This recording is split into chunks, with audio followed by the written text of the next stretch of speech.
Muy buenas noches, bienvenidos todos al Gato al Agua. Hoy, como cada día en los últimos meses, hablaremos de corrupción, algo que ya hemos normalizado quizás en la sociedad española. Y digo normalizado ya que apenas hay movilización alguna por todos los escándalos. Calculo que estaría como 3-4 minutos ordenando uno a uno todos los casos que hay en las filas socialistas y en la familia nada más y nada menos que del presidente del gobierno.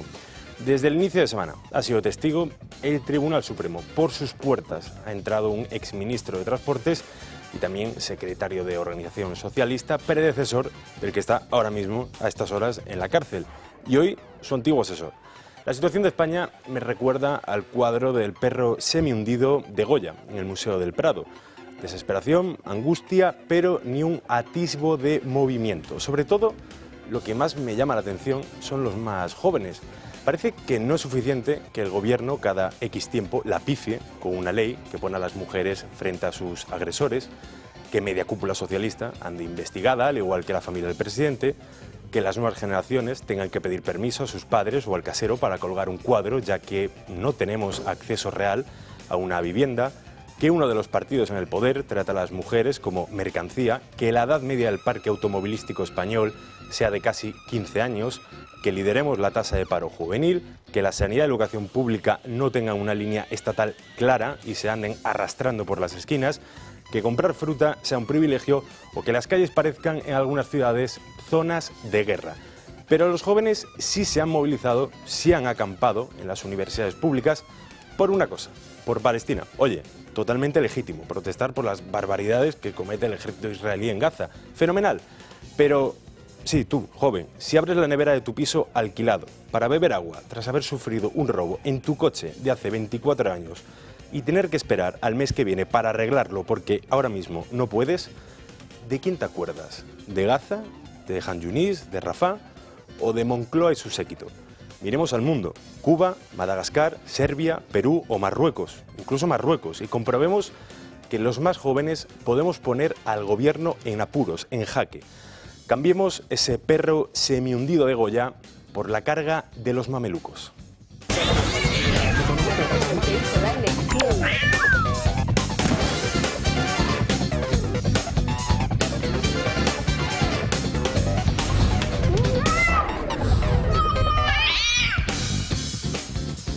Veremos esta corrupción y muchas cosas más y ahora vamos a ver en forma de titulares. Y la noticia del día en el ámbito internacional llegaba hace unos momentos y es que esa reunión que mantendrán Trump y Putin en Hungría, concretamente a la orilla del largo e histórico río Danubio, desde luego un marco incomparable para negociar una paz en la invasión rusa de Ucrania. Se hablaba de países más neutrales como Suiza, pero bueno, pues al final van a territorio húngaro, miembro de la OTAN y de la Unión Europea, que también bueno, pues no esconde su cercanía con el Kremlin y que no estaría obligado a detener al líder ruso ya que abandonó hace meses el Tribunal Penal Internacional. Y en el ámbito nacional, pues como hemos visto hace unos minutos, nos vamos de nuevo, al igual que ayer, al Tribunal Supremo, edificio por excelencia del Partido Socialista. El escudero de Ábalos, el exportero de prostíbulo, Koldo García, esquiva de momento la prisión y sigue la misma estrategia que su amigo Ábalos. No responde a las preguntas del juez Leopoldo Puente. A diferencia del exministro de Transportes, Koldo se llevó una mochila. Ahí lo ven, por si acaso dormía en prisión. Hombre precavido vale por dos, comentaba antes de entrar. Se ve que hasta tenía ánimos, oye, pues para jugar con el refranero. Y que los juzgados últimamente le hacen cosquillas al gobierno, a la familia del presidente, pues se sabe desde hace meses. Y por ello Moncloa sigue en su modus operandi, el de atacar magistrados. El Ejecutivo vive inmerso en una burbuja de irracionalidad, viviendo un mundo paralelo, y ven normal pues, que un exministro y exsecretario de organización del PSOE pues, se amarre al grupo mixto en vez de prepararse para el desenlace que todos sabemos. Y otra de las operaciones especiales que lleva a cabo el sanchismo es la de asaltar instituciones, como si fuese un comando de los GEO, a punta de fusil. Ahora van a por la Real Academia Española, una institución del año 1713, de cuando reinaba por aquí, por estas tierras, Fernando V. Fíjese usted si tiene años. Bueno, pues carga contra ella con el Instituto Cervantes, queriendo convertir en un nuevo alfil del todopoderoso Pedro Sánchez V, le podemos llamar ya, la institución encargada de velar por la lengua española. Nada más y nada menos, no se vaya usted a creer que es cosa menor. Y hablando de lengua española, viajamos hasta el otro del Atlántico, concretamente hasta Venezuela, donde empiezan a moverse tanto unos como otros. Trump desempolvando el viejo fantasma de la CIA en Iberoamérica, como si alguna vez hubiese ido, y Maduro pues cerrando filas con los suyos. También el líder del Palacio de Miraflores pues anda en sus movidas. Y claro, pues esto de pronunciarse en el ámbito internacional a nuestro gobierno pues nunca se le ha dado bien en los últimos años. Ahora lo veremos, las contestaciones que han dado.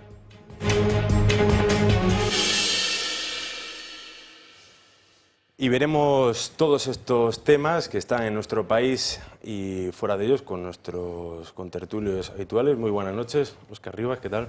Encantado de estar aquí una noche más y siempre también acompañado, pero algo decepcionado, por decir bastante, con esto de Koldo y Ábalos, ¿no? Porque yo creo que el ciudadano a pie debe preguntarse qué tiene que pasar para que esta gente entre en la cárcel. Es decir, que el propio auto del juez te diga que hay un riesgo creciente de fuga, que uno entiende que debe prevenirse y que aún así salgan a la calle. Y también otra duda, es decir, ¿quién te dice a ti que en la mochila no tiene butifarras y lechugas en lugar de ropa? Porque yo creo que tenía muy claro que podía salir, ¿no? Pero bueno, muy decepcionado porque lo que demuestra la realidad, no es algo que nos sorprenda, pero lo acreditan los hechos, es que hay una vara de medir para los que están ahí arriba en el gobierno, y más en el sanchismo, y otra vara de medir muy diferente para aquellos que estamos en el suelo. Efectivamente, pues lo analizaremos esta noche, las chistorras, los soles y las lechugas, todo de colores. También contaremos con la presencia de Miguel Ángel Quintana Paz. Muy buenas noches. Muy bien. Entonces, ¿me permites una pequeña corrección? Has dicho que la Real Academia Española se fundó bajo el reinado de Fernando V, es Felipe V. Felipe, pues Felipe. Felipe V. Pues sí, muchísimas sí. gracias por la corrección. Vaya. No, nada, hombre. Fe de ratos. No pasa nada.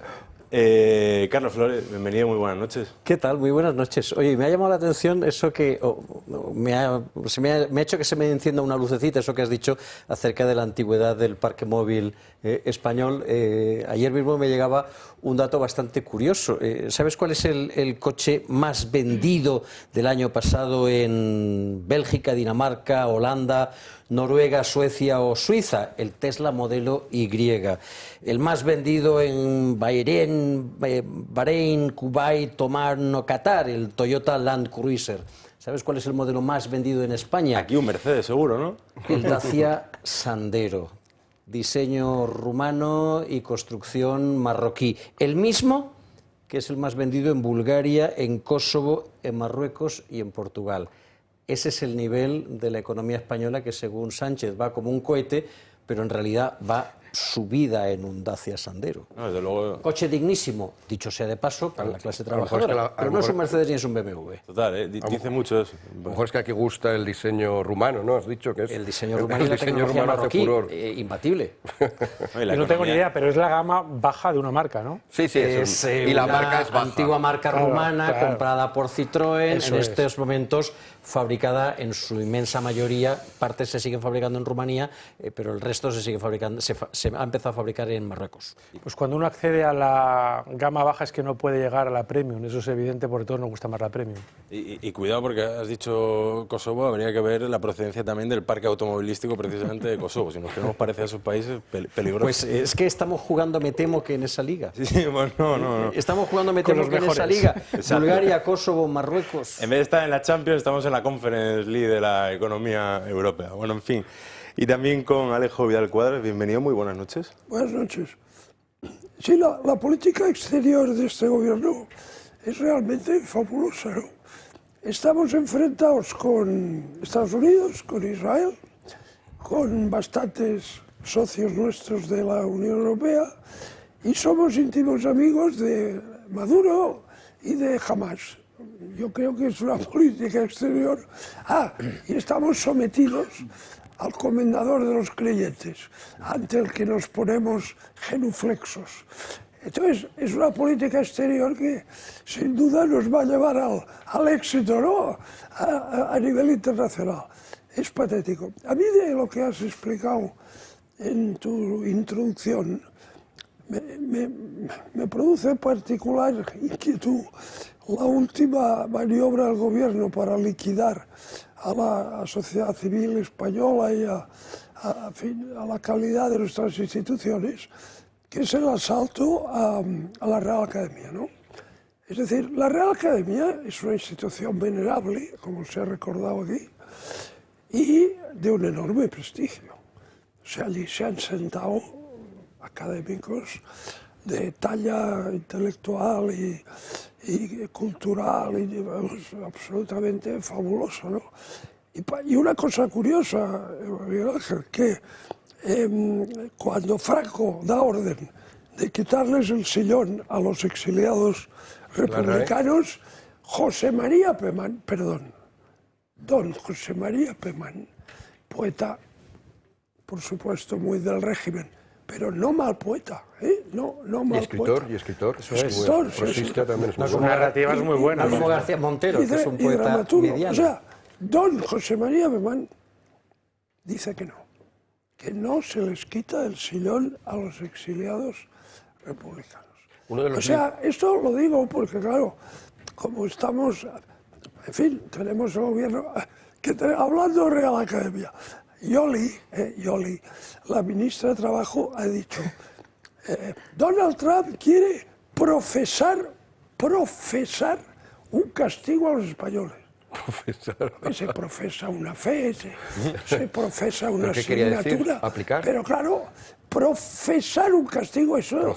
Es decir, yo no sé en el mundo si hay muchos gobiernos con analfabetos funcionales. Puede ser que haya alguno, ¿no? No creo que sean muchos. Ahora, que uno es el nuestro, eso sí, ¿no? Entonces, el grado de humillación y de degradación al que se somete a la nación es ya algo que produce auténtico asco, ¿no? Y bueno, espero que la Real Academia, que tiene esa tradición de seriedad, de rigor, de independencia, pues sea capaz de resistir el ataque de Sánchez, ¿no? Hablando de libros de lengua y de Pemán en concreto, ¿no?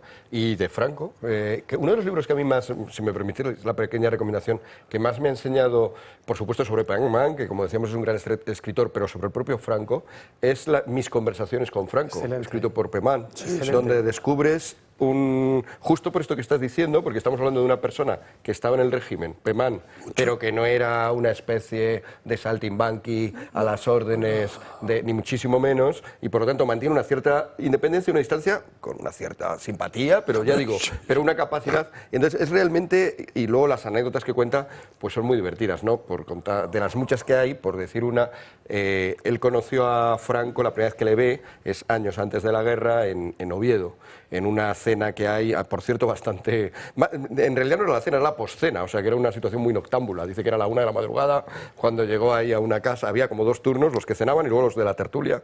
Llega ahí, le conoce, bien. A la mañana siguiente, en el hotel en el que está alojado en Oviedo Pemán, va por el hotel y se encuentra con un conocido suyo que le aprecia mucho.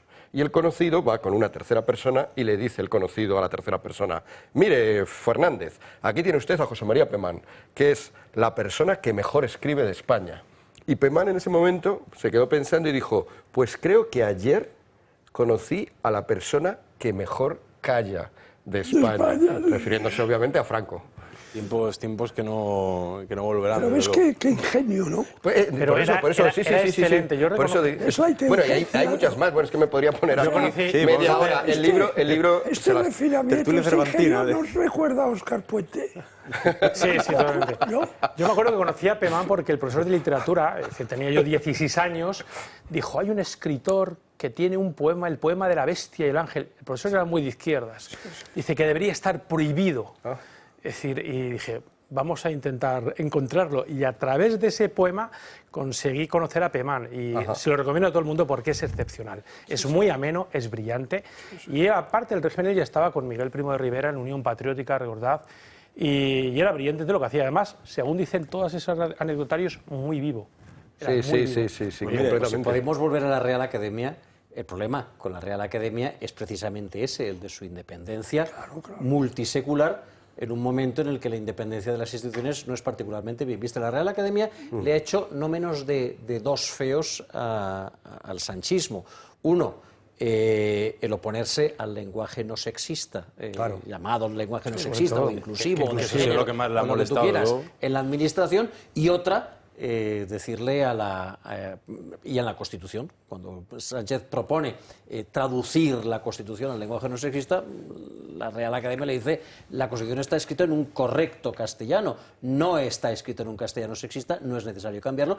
Y cuando, la segunda ocasión, se plantea traducir al lenguaje no sexista, entre comillas, el reglamento del Congreso, se le pide un informe a la Real Academia y la Real Academia dice no tiene ningún sentido, encima eso dificultaría el debate y la comunicación, entre otras cosas, porque ningún diputado utiliza el lenguaje, entre comillas, no sexista en sus discursos. ¿Y te acuerdas cuando querían poner Congreso de los Diputados y las Diputadas? Claro, pues claro. Perdón, han optado por la vía corta de quitarle de los diputados y dejarlo en Congreso a secas. Sí, pero ahora ¿sabes tenemos la qué pasa? antinomia de que la Constitución dice Congreso de los Diputados y el reglamento dice Congreso a secas. Sí, pero el poner Congreso de Diputados y Diputadas no puede ser, porque has de cambiar la Constitución. ¿Y por qué no cabe en la fachada? ¿Y por qué no cabe en la fachada? No, tienes que cambiar la Constitución. Te digo que tampoco cabe en la fachada del edificio. Y para introducir la chorrada esta del lenguaje no sexista en la Constitución, habría que constituir unas cortes constituyentes. La Real Academia se manifestó en contra y me da la sensación de que el sanchismo no se lo ha perdonado. Lo que está diciendo Carlos es que se han saltado la ley. Se está saltando la ley. El nombre, vamos, la ley, en este caso la Constitución, la ley suprema, se la están saltando. Entonces les da igual, claro. Es muy complicado hacer las cosas si las quieres hacer legalmente. Claro. Si las quieres hacer legalmente es muy fácil. Claro, montas un decreto y se acabó. Claro. Y ya está. Decreto, lenguaje inclusivo. Este debate vamos a tenerlo luego, el del lenguaje, el de la RAE, porque estamos agotando. Sí, no, aparte los espectadores, oye, recuerden las recomendaciones literarias que han escuchado ahora, se acercan las Navidades, pues mira, no está mal pedir también libros. De todas maneras, con todos estos titulares y estos debates, a lo mejor a alguno le ha dado una subida, una bajada de azúcar en casa, y para eso tenemos hoy a Adolfo Albistur, que es el promotor del proyecto Protege tu Vida, que nos trae hoy precisamente para eso, ¿no? A ver cómo, para medirse cómo está el azúcar, ¿no? Claro que sí. Es decir, esto ya tiene que ser un aparato que, igual que tenemos un termómetro, que tenemos un tensiómetro en casa, debemos de tener este glucómetro. Es decir, la glucosa, por desgracia, cuando tenemos el azúcar un poquito elevada, un poquito fuera de lo que es el rango normal, no te va a avisar, normalmente no te avisa. Entonces, la tienes ahí durante tiempo. ¿Y qué está haciendo esa glucosa elevada? Te está dañando los órganos, es decir, te está dañando el riñón, es uno de los órganos que más daña. Te lo carcome por dentro, ¿no? Bueno, efectivamente, o sea, lo que está haciendo es que como se calcifica y como las arterias del riñón y como se hacen más duras, lo que hace es que no funcione bien, que no filtre bien. Entonces ya empieza a subir la creatinina, por ejemplo, y entonces, claro, ya ese riñón ya no va funcionando como debe funcionar. Otro de los órganos es la retina. Es decir, normalmente aquellas arterias más pequeñas que tenemos en el cuerpo son las que más daña. La retina, la vista o incluso el corazón. Entonces, si tenemos un glucómetro, las personas que tenéis diabetes tipo 2, evidentemente ya sabéis que hay que pincharse, que hay que sacarse la sangre, que hay que mirarlo, porque el médico está totalmente controlando que esto vaya bien. Pero las que no lo tenéis, a lo mejor sí que tenéis azúcar. Con lo cual, ahora cambia totalmente la circunstancia. Es colocarnos un glucómetro en el dedo, nuestro móvil, 3 segundos, lo miramos, oye, que estoy en 80, 90, perfecto, no hay ningún problema. Que estoy en 130, 140, tengo que empezarme a mirar. Y a partir de ahí tomar decisiones, como pues a lo mejor caminar más, ver cuando estoy comiendo a lo mejor algo como la patata, el arroz, etcétera, que me está subiendo el azúcar.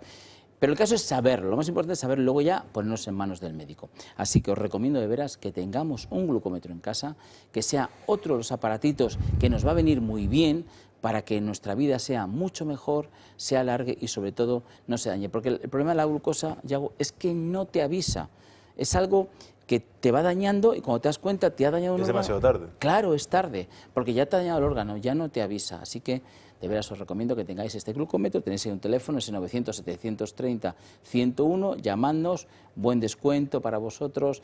y sobre todo, bueno, que os cuidéis, que es muy importante cuidar la glucosa en sangre. Aparte es pequeñito, no... Claro, fíjate, si sabes colocar esto, antes hay que pincharse, tienes que coger el alcohol, el algodón, limpiarte el dedo para no infectarte, y es que ahora es hacer nada más que esto. Darle un botón, ves y ya está. Esto tiene muchísima tecnología. El Hospital Virgen de Rocío de Sevilla, que hay 5.000 pacientes que han visto y lo han hecho para que realmente sea calibrado, ingenieros de la Universidad de Sevilla. O sea, al final hay una tecnología muy importante que a través de cromatografía, es decir, te mide el color de la sangre que tienes por debajo de la uña, puedes medir lo que es la glucosa. Así que vamos a aprovecharlo y vamos a tenerlo en casa. Y español, hecho en España. Por supuesto. Adolfo, ¿quién tenemos este fin de semana en Pues mira, este fin de semana yo no había traído nunca un otorrinolaringólogo. Vale, pues aquí lo tenemos. Es el doctor Carlos Cenjol, es jefe de servicio de otorrinolaringología de la Fundación Jiménez Díaz. Me va a contar cosas muy interesantes. Cómo cuidar para que no lleguemos a esa sordera. Pero aparte de eso, que sepáis que cualquier persona que tenga sordera, sea la edad que tenga, tiene tratamiento. Y es muy importante, es que la sordera no solamente es que oigas mal, es que te excluye de la sociedad. Una persona que está con sordera está en una reunión y además ahí se pierde más, porque en el tú a tú le escuchas. Así que os invito a que veáis este programa del doctor Carlos Cenjol, que se emite a las 9:30 de la noche el sábado y el domingo a la 1 de la tarde. Así que ahí estáis invitados. Pues ya lo saben ustedes, muchísimas gracias. Gracias a ti, Adolfo Albistur. Ahora nosotros vamos a ir a publicidad y a continuación ya entramos en materia con todos estos asuntos que no son pocos.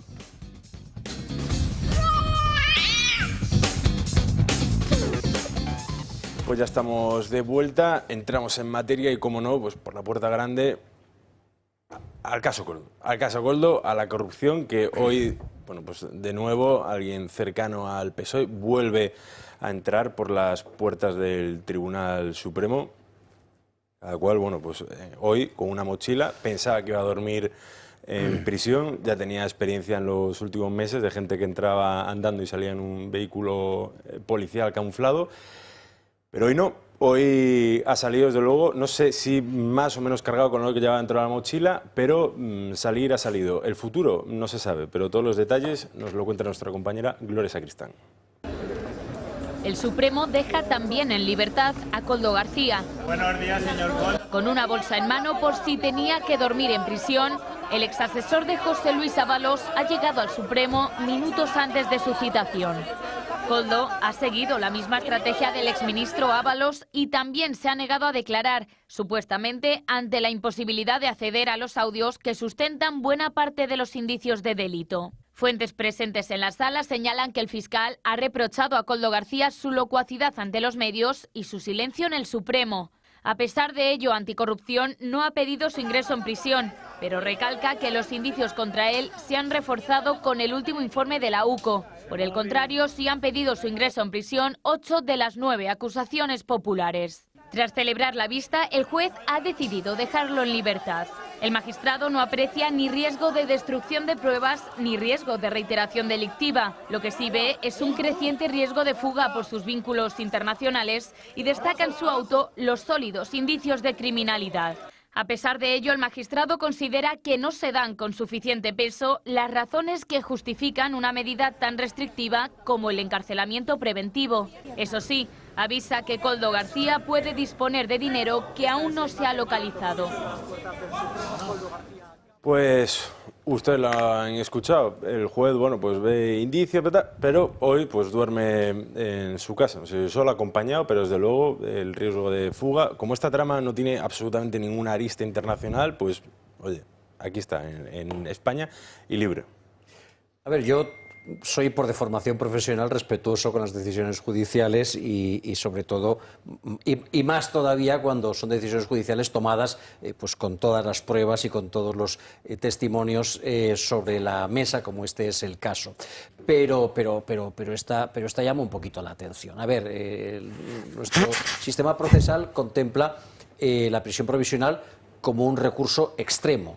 No es lo habitual. Cuando te condenan, sí, pero mientras no eres condenado, la prisión provisional es un recurso extremo que solamente se da cuando o hay riesgo de fuga, o hay riesgo de destrucción de pruebas, o hay riesgo de reiteración en el delito. En el caso de Koldo, todo el mundo lo conoce, las posibilidades de que se reitere en el delito pues son bastante menos. Es decir, lo más probable es que si lo intentase, la gente se le apartase, ¿no? La posibilidad de destrucción de pruebas, yo no la descartaría del todo. Y la posibilidad de fuga, el propio juez lo acaba de decir. Es decir, las pruebas contra él o los indicios contra él empiezan a ser muy consistentes, la probabilidad de una pena relevante empieza a vislumbrarse con cierta claridad, y una persona que dispone de recursos económicos, que se enfrenta con bastante probabilidad a una pena bastante grande, pues tiene que tener un cierto instinto de supervivencia que le dé a la fuga. El juez ha pensado, bueno, pues que ese riesgo no es tan evidente o no es tan claro como para recurrir a esa medida, repito, extrema, que es la prisión preventiva, y por eso lo ha devuelto a su casa. Me parece discutible.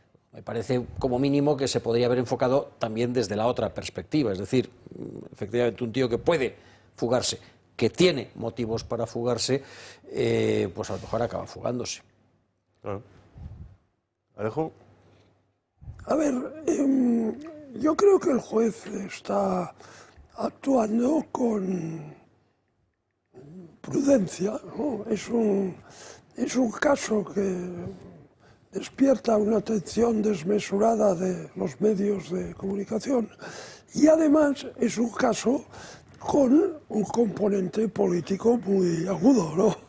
Entonces, bueno, pues el juez va con mucho cuidado porque sabe que la sociedad española está muy pendiente del caso Koldo, igual del caso Ábalos-Cerdán, que es lo mismo, ¿no? Entonces, yo creo que actúa con prudencia, ¿no?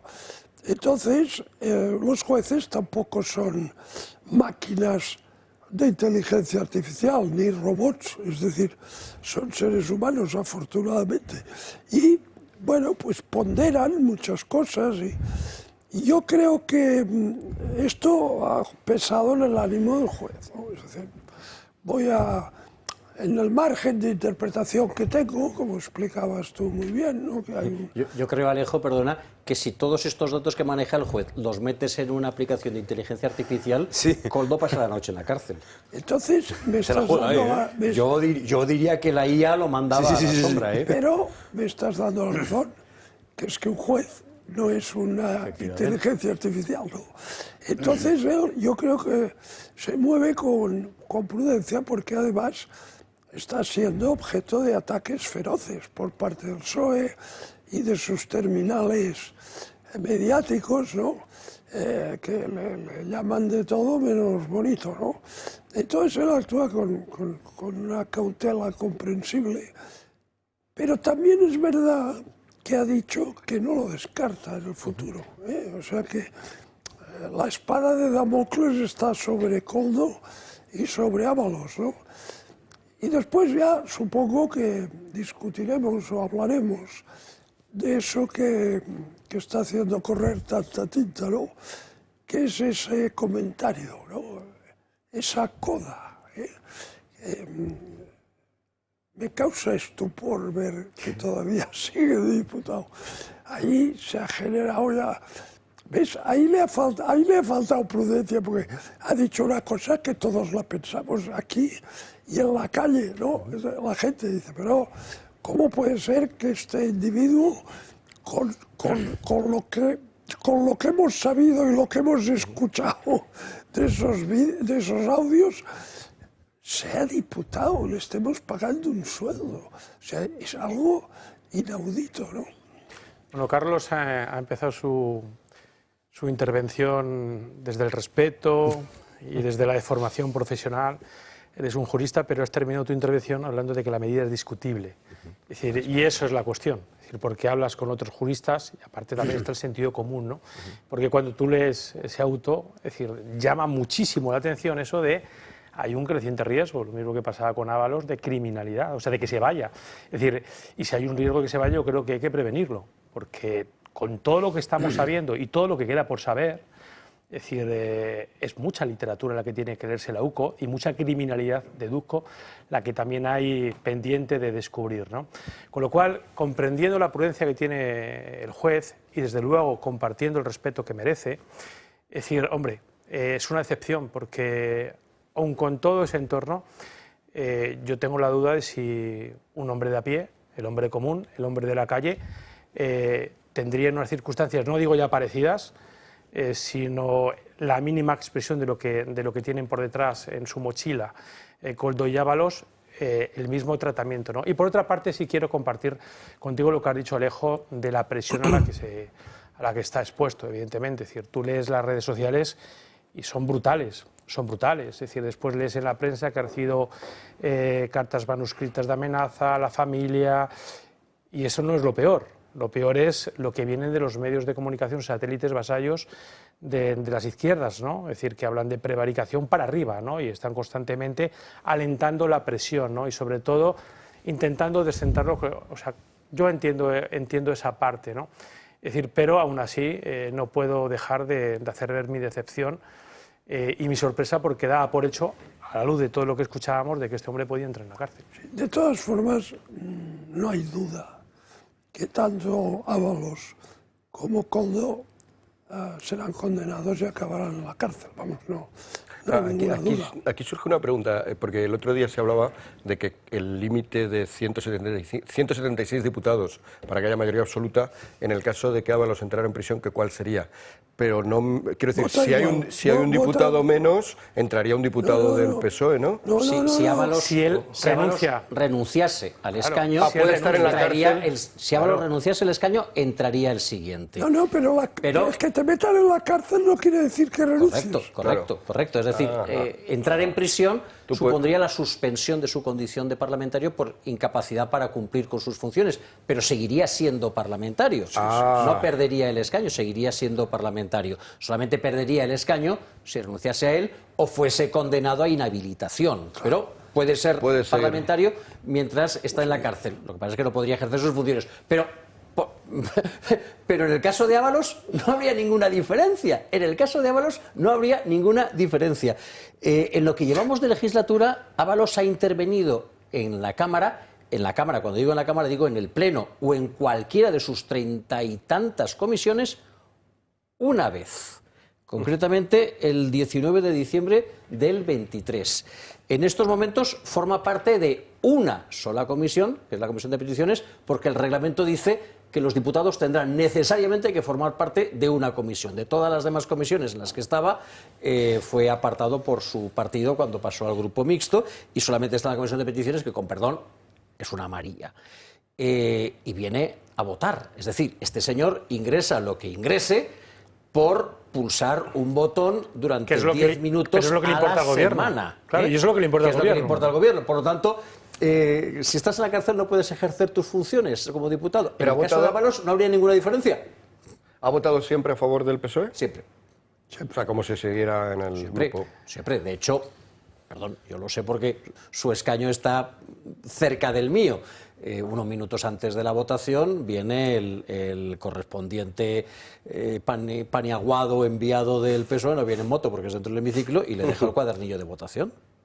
Y otra pregunta, esta noticia entonces sí que es grave, claro, yo lo había entendido en parte, tal como era el titular de la noticia, había entendido la realidad de otra manera, porque si él sigue siendo parlamentario, la mayoría absoluta sigue siendo la misma. Armengol está maniobrando para propiciar una interpretación un tanto exagerada del reglamento y permitir la rebaja. Pero efectivamente, si es diputado, es diputado. Diputado y la mayoría absoluta tiene que ser 176. Y la mayoría se calcula sobre el número de diputados total. Es que el escaño es del diputado, no es del partido. Entonces sí, pero que entrar en prisión le obligaría al Congreso a suspenderle en su condición de diputado, porque no puede ejercer como tal, ni siquiera el mínimo ejercicio que está llevando a cabo en estos términos, en estos momentos, que es el de votar una vez a la semana, pero no podría votar. No podría votar físicamente, pero no perdería el escaño y por lo tanto no se rebajaría la mayoría absoluta en absoluto. La noticia era que la presidenta del Congreso lo estaba intentando. Pero con el letrado mayor que tiene... Pero parece evidente, ¿no?, que la cloaca del PSOE pueda estar, por lo menos, si no evidente, si uno puede sospechar que la cloaca del PSOE esté detrás, ¿no?, porque la estrategia que están teniendo tanto Koldo como Ábalos es la misma, no están colaborando, es decir...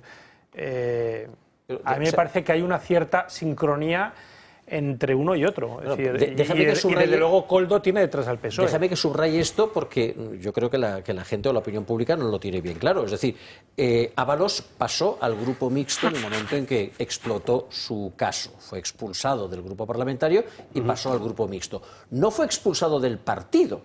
El partido le abrió un expediente y ese expediente estuvo congelado durante 1 año y pico.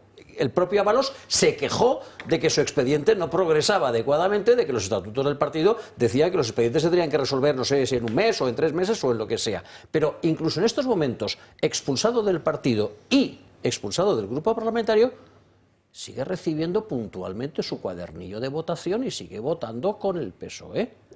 Y con todo este trabajo Y eso no es gratis, que supone, comentabas, ¿verdad? se ha llevado desde marzo de 2024 más de 100.000 euros. Pues Su sueldo, más de 116.000 euros de su sueldo. Calculo que sí. Lo que ganaría cualquier clase trabajadora, ¿no? Cualquier trabajador, pero es así, es así. Le da para comprarse un Dacia, desde luego. Para pagarse un buen abogado. También, cierto es. El que también, bueno, pues va a seguir, ¿no? La dinámica tanto de corrupción como de política, como de la Cámara Baja, Cámara Alta, va a ser Pedro Sánchez, que va a tener a finales de mes una sorpresita, ya que hoy, bueno, pues el PP lo va a citar a finales de mes. Pedro Sánchez dará explicaciones el próximo día 30 de octubre a las 9 en punto. Pedro Sánchez es la X de la trama, una trama con epicentro en la Moncloa. Ha convertido la Moncloa en un refugio de imputados y a su propio partido en un centro de negocios particular. Pues habrá que ver si ese 30 de octubre ha ido ya desayunado o si se va a coger algún día de reflexión. ¿Cómo veis esta declaración de Pedro Sánchez? Porque claro, es verdad que es el número, ¿no? que falta en toda esta ecuación, la letra, es decir, la pieza clave, ¿no? O sea, el que menos ha pronunciado de todo esto, más allá de atacar a jueces, de señalar a la oposición, a los medios de comunicación. No ha dado ninguna explicación clara a la ciudadanía desde marzo de 2024 y un poquito más atrás. Bueno, para empezar, se le acumula el trabajo a Pedro Sánchez porque también hay constituida en el Congreso una comisión de investigación por la DANA de Valencia y parece ser que por fin esa comisión va a empezar a andar, lleva mucho tiempo atascada y uno de los motivos que impedían que echase a andar y que al parecer ahora se ha removido era la pretensión de algunos grupos de citar a Pedro Sánchez, a la que se oponía el Partido Socialista. El Partido Socialista por fin ha dado su brazo a torcer y en esa comisión comparecerán Carlos Mazón y también Pedro Sánchez. Y volviendo al caso Koldo, la ley obliga a comparecer ante una comisión parlamentaria, es obligatorio comparecer ante la comisión parlamentaria, obliga a decir verdad, también es cierto, pero no obliga a hablar. Pedro Sánchez tiene, por tanto, 2 únicas opciones, la de callar o la de decir la verdad. Y no sé cuál de las dos sería más peligrosa políticamente. Sé cuál de las dos sería más peligrosa penalmente para él, ¿no? Evidentemente, ¿no? Pero políticamente ambas dos resultan peligrosas. En primer lugar porque, ya lo dice el refrán, el refrán dice el que calla cuando debería de hablar otorga, pero cualquier manifestación que haga, si es verídica, le va a meter en un lío. Y si falta la verdad, le va a meter en otro lío. Por lo tanto, no me gustaría estar en su piel el 30 de octubre. Y hay un elemento que es clave en esta comparecencia, que es en el Senado, ¿no? Por tanto, entiendo, salvo que el PP tenga diseñada otra estrategia, entiendo que quien formulará las preguntas será la portavoz, ¿no? De cada partido. No, digo el caso del PP. También, sí, correcto. Será la portavoz. Entonces, a ver, dependiendo de las preguntas y cómo las formule, Sánchez puede salir vivo o no. Por tanto, yo, si fuera la portavoz del PP en el Senado, me asesoraría bien y no me limitaría a asesorarme con gente del partido, sino que buscaría expertos externos, porque es una comparecencia decisiva. Es decir, si se aprovechase bien por parte de la oposición, que solo son dos, ¿no? PP y Vox, si se aprovechase bien, Sánchez puede salir hacia la dimisión de esa comparecencia. Lo que está claro es que no saldrá como hace habitualmente en las sesiones de control del Congreso, a las 9:05 o a las 9:10 por la puerta del Congreso, más rápido que en Paiporta. Eso es lo que os iba a preguntar, porque yo os escucho y ojalá suceda así, pero si es el mismo Pedro que el otro día decía ánimo Alberto, no sé si va a responder con ese rigor que vosotros esperáis y que a mí me gustaría que tuviera, ¿no? Es decir, ¿tiene que tenerlo o va a contestar con lo de siempre, bulos, desinformación de la ultraderecha? Oscar, es decir, escúchame, el problema no es lo que él diga, sabemos lo que va a decir. Si quieres, lo podemos adelantar aquí. Son las preguntas. Hay preguntas que son una daga directa al corazón. O sea, es cómo se formula la pregunta. Entonces, la pregunta se ha de formular de tal forma que diga él lo que diga después, ya la pregunta le ha matado. Déjame. O sea, eso es algo que espero que nos esté viendo alguien de Génova 13 y de Bambú. Y tomen buena nota, no hagáis preguntas estándar tal que el otro ya... No, pensad bien la pregunta, porque la pregunta es la que va a marcar el resultado, no lo que él diga. Él va a mentir, o sea, él va a hacer lo que hace siempre. O sea, por supuesto no va a contestar a la pregunta, sino que saldrá esa es mi impresión, efectivamente. O sea, A ver, déjame una matización. Él soltará tinta de calamar a chorro, no. Es como la pregunta, o sea, acordaos, populares y Vox. Con todo mi respeto, Alejo, probablemente ya son conscientes de eso, ¿no? Ay, qué optimista eres, Miguel Ángel. No sé, querido. gente que se dedica explícitamente a hacer preguntas en el Congreso, porque algunos llevan mucho tiempo de diputados. Sí, ¿no? Pero fíjate, sí, por Miguel Ángel, ejemplo, es que la dinámica es muy distinta. No hemos avisado a las señoras cuya mamografía era dudosa para que no se pongan nerviosas. ¿Te parece un buen ejemplo de inteligencia política? No, pero eso era una respuesta, no era una pregunta. Te iba a decir, Las respuestas son siempre más difíciles. Pero te quiero decir que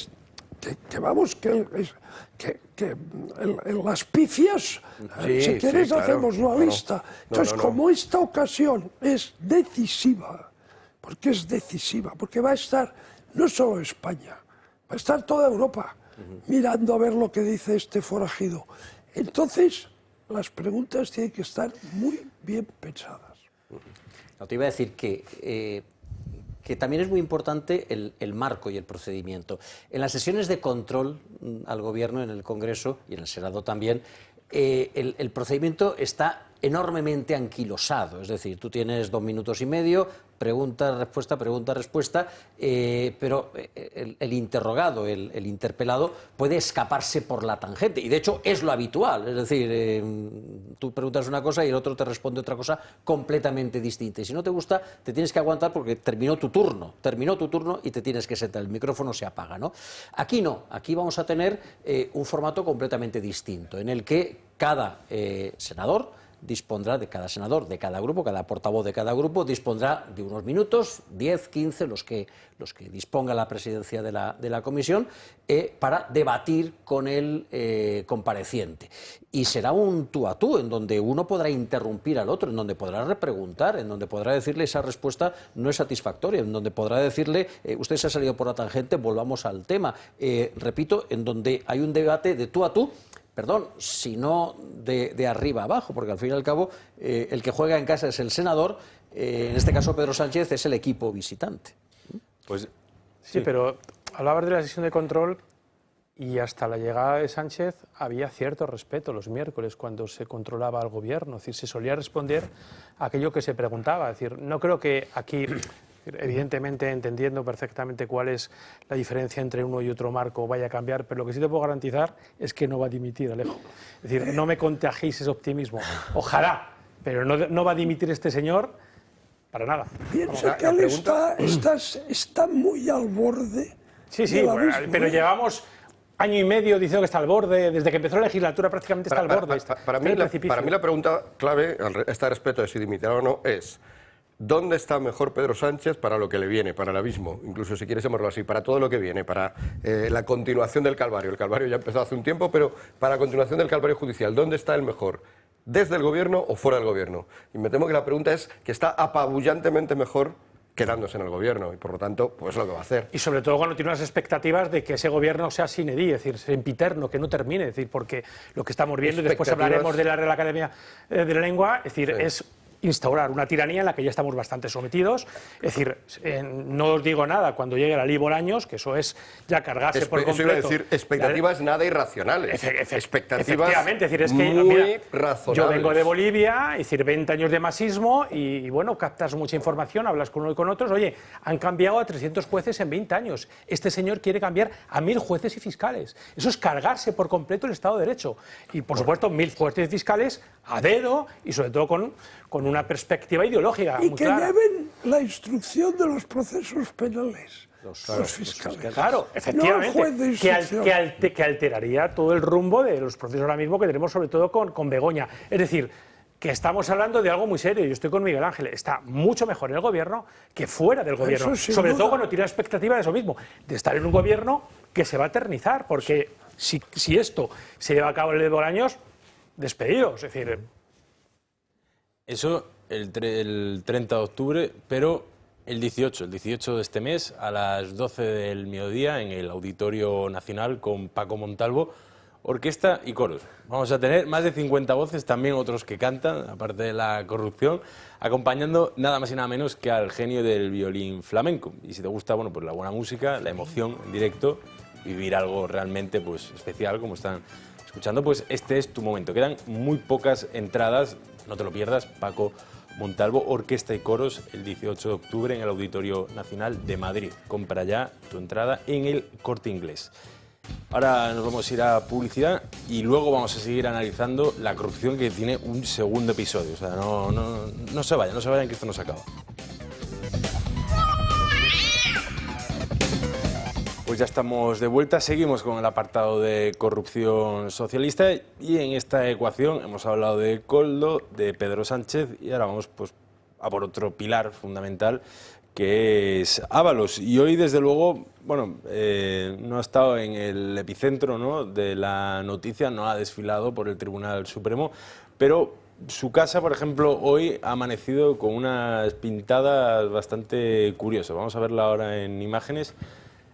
Ahí está, corrupto. Bueno, las siguientes palabras ya ustedes la pueden leer: consumición de consumidor de prostitución, y bueno, y la siguiente frase pues ya ahí la ven en imágenes. Son las puertas de su domicilio, unas pintadas que bueno, ahí se ve perfectamente que ahí se las ha puesto, y desde luego que él en alguna otra ocasión ha protestado por ese malestar de gente que le ha ido allí a decir cuatro cosas a la puerta de su domicilio.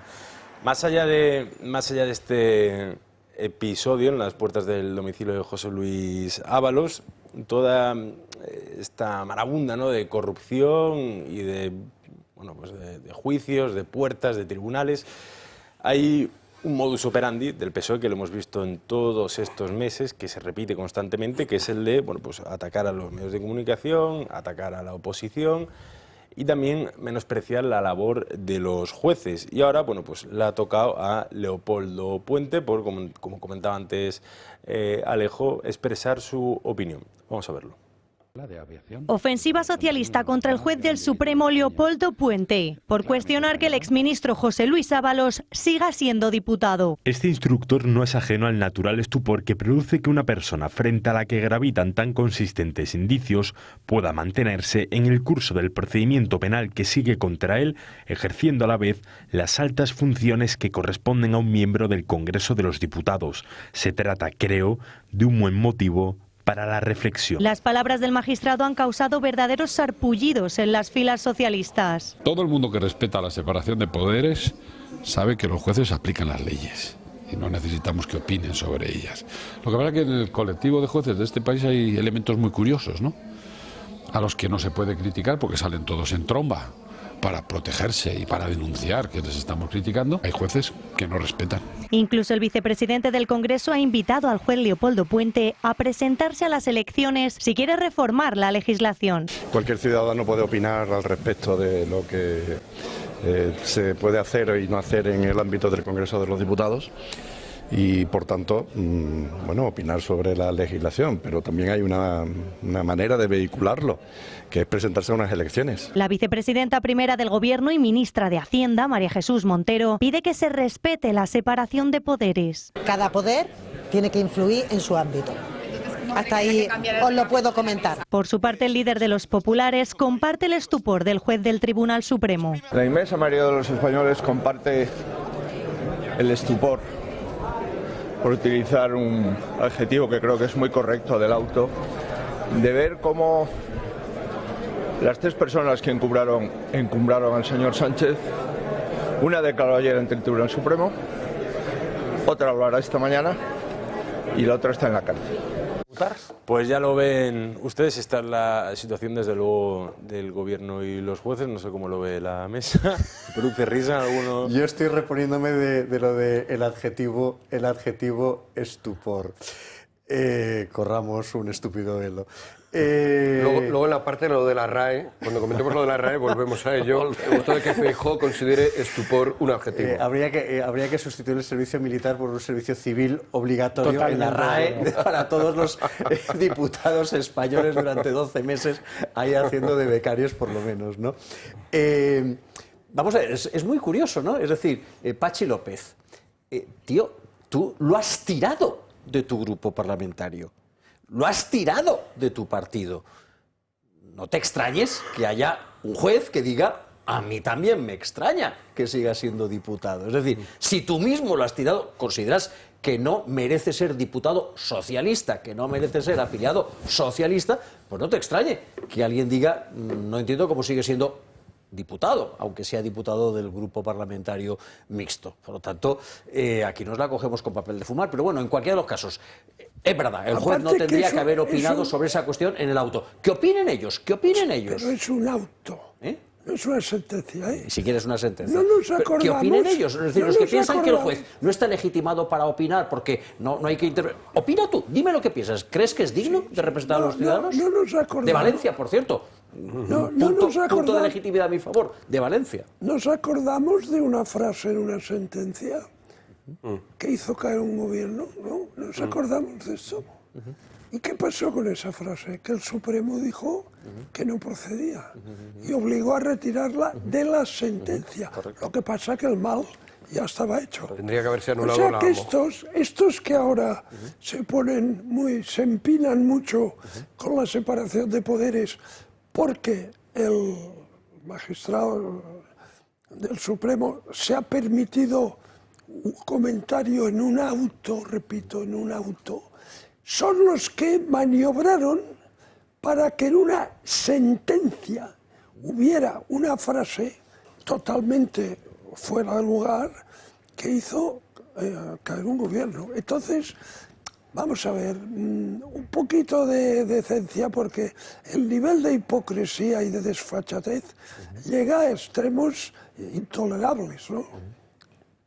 Bueno, estamos así porque no hay que remontarse un poquito más lejos. La ley de 1985, ahí verdaderamente se carga la ley orgánica del Poder Judicial, es una auténtica vergüenza, ¿no? Ahí es donde se cargan a Montesquieu, y lo dicen ellos. Es decir, ellos se jactaban de Pero lo que... perdona, Montesquieu ha muerto. Claro, por eso digo, es decir, ahí voy, que ellos se jactaban de aquello, es decir, no lo ocultaban en ningún momento. Esto es simplemente una estrategia de comunicación clara de siempre, ¿no? El efecto proyección, es decir, atribuirle al otro tus propios atributos, no hay más, ¿no? Pero te llama la atención que este hombre, que es un auténtico personaje, habla de elementos curiosos, ¿no? Y te llama también la atención de que hable de que todos los jueces acuden en tromba, pero no quedábamos en que eran pocos los jueces que de alguna manera eran facciosos, eran fascistas y eran ultraderechistas. Es decir, y que él lo diga cuando el gobierno en pleno acuda en tromba con sus argumentarios, porque ni para eso tienen imaginación de ser independientes. Es decir, son lo que son y lo que están haciendo es presionar y presionar porque les funciona. Es decir, en el poco tiempo que lleva el sanchismo, que son 6 años, aunque esto viene de bastante más lejos, es decir, pues hombre, estamos viendo cómo la Fiscalía ha dado un giro radical importante. Parecen abogados del Estado la mayor parte de ellos. Claro que hay excepciones, pero esas son las excepciones que están confirmando la regla de lo que se está produciendo en España. Hablan de Luzón, pero claro, Luzón quizás es una de esas excepciones, ¿no? Es decir, es que como en todos los espacios, pues los hay más valientes, los hay menos valientes, los hay con más principios, con menos principios, y lo que han visto en estos años, oye, que este señor puede estar aquí muchos años, y ven que se está premiando a aquellos que se están corrompiendo a la vera del sanchismo. Sí, pero te quiero decir que, o sea, las cosas se olvidan, ¿no? Ahora Alfonso Guerra, pues es muy hostil a Sánchez. Sí, pues, sí, a él estaba mencionando yo cuando hablaba de Montesquieu. Claro, y entonces... Seguro que dijo la frase, porque hay dudas sobre ser un poco apócrifa. No, vamos, yo he leído... Sí, me parece un exceso de hombre, chulería siempre... el salir diciendo Montesquieu ha muerto, cuando hay una Constitución que, hombre, lejanamente, con todos los... hablando del Alfonso Guerra de los 80. No, pero era una manera de decir la Constitución ha muerto, porque la Constitución está basada, en última instancia, en ideas de Montesquieu, ¿no? Claro. Entonces, si dices Montesquieu ha muerto, la hija directa y ligada por un cordón umbilical, pues también habrá muerto. Y después decir Montesquieu ha muerto es como decir... En la filosofía Platón es irrelevante, o sea, es una cosa disparatada. Claro, no, lo que pasa es que en este caso era claramente la aplicación, no el estudio de Montesquieu o los conocimientos, era la aplicación de Montesquieu. Que es una blasfemia. Lo que quería decir era, tenemos una supermayoría parlamentaria y vamos a dejar España, otra frase de Guerra, que no sé si es apócrifa o real, que no la va a conocer ni la madre. El que se mueva no sale en la foto, que también es muy expeditiva. Pero la dialéctica del PSOE de aquellos años, el 82, es decir, yo era un niño, es decir, pero he leído, era tremenda, era de una radicalidad y no en el sentido etimológico del término, de extremismo, era brutal. Pequeña corrección a este del adjetivo estupor, ¿no? Efectivamente. A Núñez Feijóo, que no deja de insistir no era de ir a la profundidad, en que el PSOE del año 82 y de Felipe González, por lo tanto, pues que sí que era bueno, que el malo es este de ahora, que él de hecho lo votó, que ojalá volviera el PSOE de ahora al PSOE bueno, que el problema es que esto está al cabo del día de lo que vimos en el PP. O sea, yo creo que es el único país del mundo donde el partido de oposición no deja de alabar al partido del gobierno. Es verdad que la alaba hasta hace 10 minutos. Los últimos 10 minutos, que son los de Sánchez, ya no nos gusta. Pero dentro de poco, hasta Zapatero le van a empezar a elogiar. Que te conste que pasa también a la inversa. Es decir, el PSOE se pasa la vida entera echando de menos a ese Partido Popular dialogante y abierto. No sé, ¿de qué Partido Popular estamos hablando? ¿A quién echan de menos? ¿A Fraga? ¿A Aznar? ¿A quién echan de menos? A Fraga le pueden echar de menos porque el hombre, la verdad es que al final tenía un techo, el famoso techo de Fraga, y parecía que iba a ser bastante inofensivo. Pero volviendo al asunto principal y ligando con algo de lo que dijo Óscar, menos es a Rajoy. Esta ambición, ¿no?, de ocupar todos los espacios, de matar a Montesquieu y de ocupar sobre todo el Poder Judicial. La izquierda, esto es muy sincera, uno de los lemas de la izquierda, y en los últimos años yo diría el principal lema de la izquierda, me estoy refiriendo a los años del 14 o del 15, como decía Óscar, esto viene de lejos, no solo del 18, es la idea de que todo es político, lo personal es político, esto es lo que justifica el feminismo. Los asuntos de las relaciones entre hombres y mujeres tienen que ir a lo político. Los asuntos de tu orientación sexual tienen que ir a lo político. Todo tiene que ir a lo político. Claro, cuidado, pero la frase es muy peligrosa y por eso se venía incubando ya bajo el gobierno de Rajoy, yo al menos lo vivía así, el rajoyato. O sea, yo veía que se estaba incubando ahí una forma de pensar y que desde el gobierno no se hacía nada, como tampoco se hizo nada con la otra cosa que estaba incubando, que era romper España en 2017. Pero bueno, la idea de que todo sea político lleva a esto, a que por supuesto los jueces son políticos. Entonces ellos sí que mentalmente han matado hace tiempo a Montesquieu. Esto de que haya poderes distintos no lo entienden, porque por definición un juez va a ser político. Y por lo tanto lo que ellos quieren en la izquierda es que sea de los suyos. Dado que va a ser político sí o sí, que sea de los míos. Lo ven totalmente legítimo. La izquierda es antitética con la idea de los checks and balances. Claro. Es antitética, porque la izquierda, vamos a ver, tenemos ya una larga historia y además en muchos países y mucha experiencia acumulada. La izquierda tiene una vocación totalitaria, ¿vale?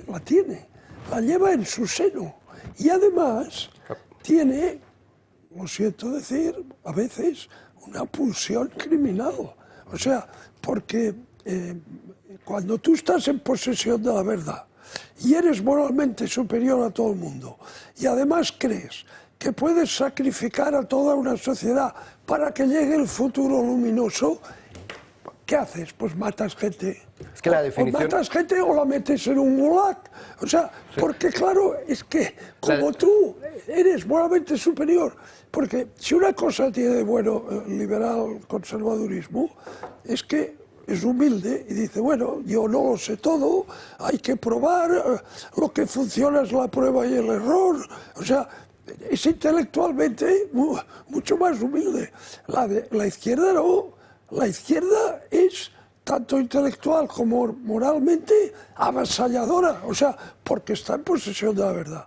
Entonces, claro, la izquierda, o sea, esto que hace el PP, ahí había un PSOE bueno, pero vamos a ver, ¿pero de qué vais?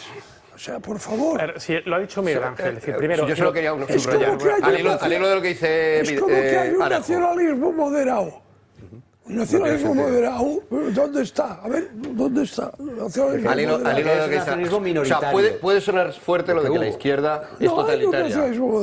Puede sonar fuerte lo de que la izquierda es totalitaria, pero en realidad no estás más que recogiendo justamente la palabra que yo he dicho. Cuando dices todo es política, ese todo viene totalitario. O sea, ser totalitario es considerar que toda la sociedad debe organizarse desde la política. Que no das elementos ahí por ahí independientes, por ejemplo, y enlazamos ya con el tema que vendrá dentro de un rato, por ejemplo, la Real Academia de la Lengua, que en principio la lengua... Muchos coincidimos en que no tiene por qué ser política. Tú has hablado de la politización, es que ellos hablan de hiperpolitización, es que tampoco lo niegan. Es decir, que efectivamente es eso, que es el que te dice, oye, ¿quién friega por las mañanas en casa? ¿Quién pasa la aspiradora? Es que eso es, ¿no? Pero efectivamente, el PSOE es un partido criminal y no es una opinión, es un hecho. Es decir, Sánchez es la versión beta. La versión beta de todo esto. Pero si la Irene Montero... O sea, no Sánchez, perdón, no, Sánchez, no, Felipe González, si es que todo viene de ahí. Es decir, Felipe González hizo lo que pudo en aquel momento, que también intentó quedarse en el poder sempiterno. Bueno, y se quedó muchísimo, que nos están pareciendo largos estos 7 años. Claro. Fue el doble. Claro, Felipe González tuvo el doble. No quería irse, es que se hablaba del PRI mexicano, es que era así. Es decir, después llegó Zapatero, que hizo lo que podía hacer, y después ha recogido todo lo anterior.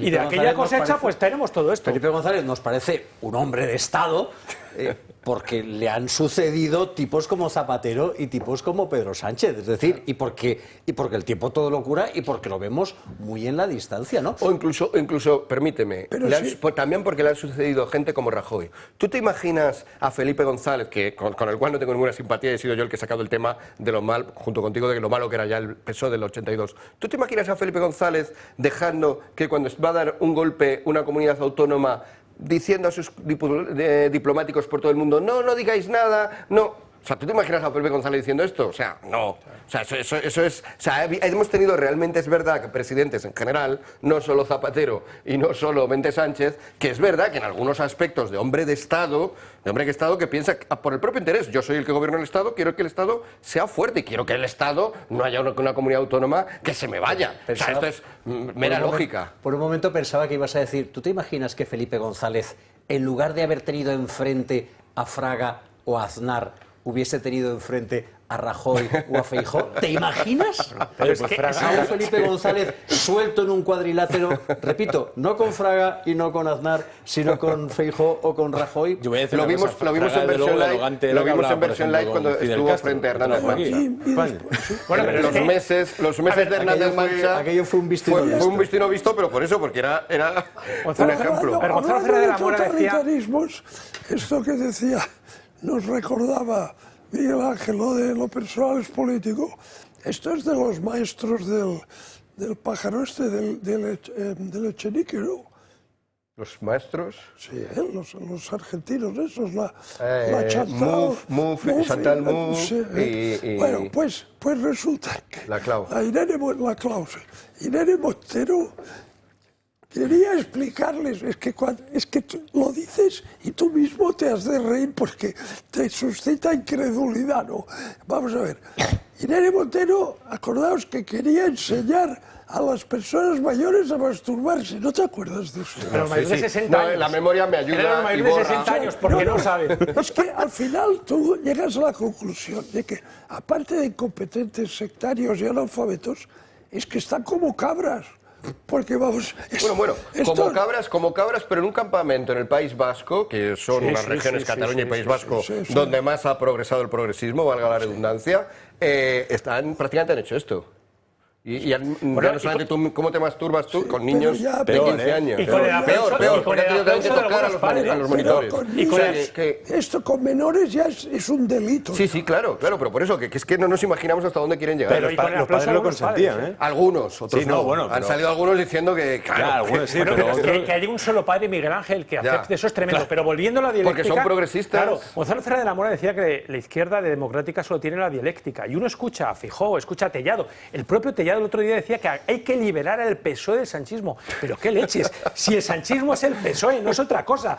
El PSOE no se puede liberar porque es lo que es eso, totalitario. Hay que decir también por qué dicen eso. No, porque al PP le interesa un PSOE fuerte, porque están pensando todavía en un bipartidismo en el que es o PP o PSOE, o PSOE o PP. Claro. Por eso, y como cualquier dualidad necesita el otro, ¿no? Castro necesita Pollux, Rómulo necesita Remo, que al final uno de los dos acaba muerto, quizás no es el mejor ejemplo. O sea, es eso, o sea, necesitan, en el momento en el que se abra el espacio y la gente digamos, podemos no pensar como el PSOE, diremos, podemos no pensar como el PP. Lo que sí vamos a ver, que es lo que quiere el PSOE desde luego, es la Real Academia Española, que llevamos desde las 10 menos cuarto de la noche hablando de ella.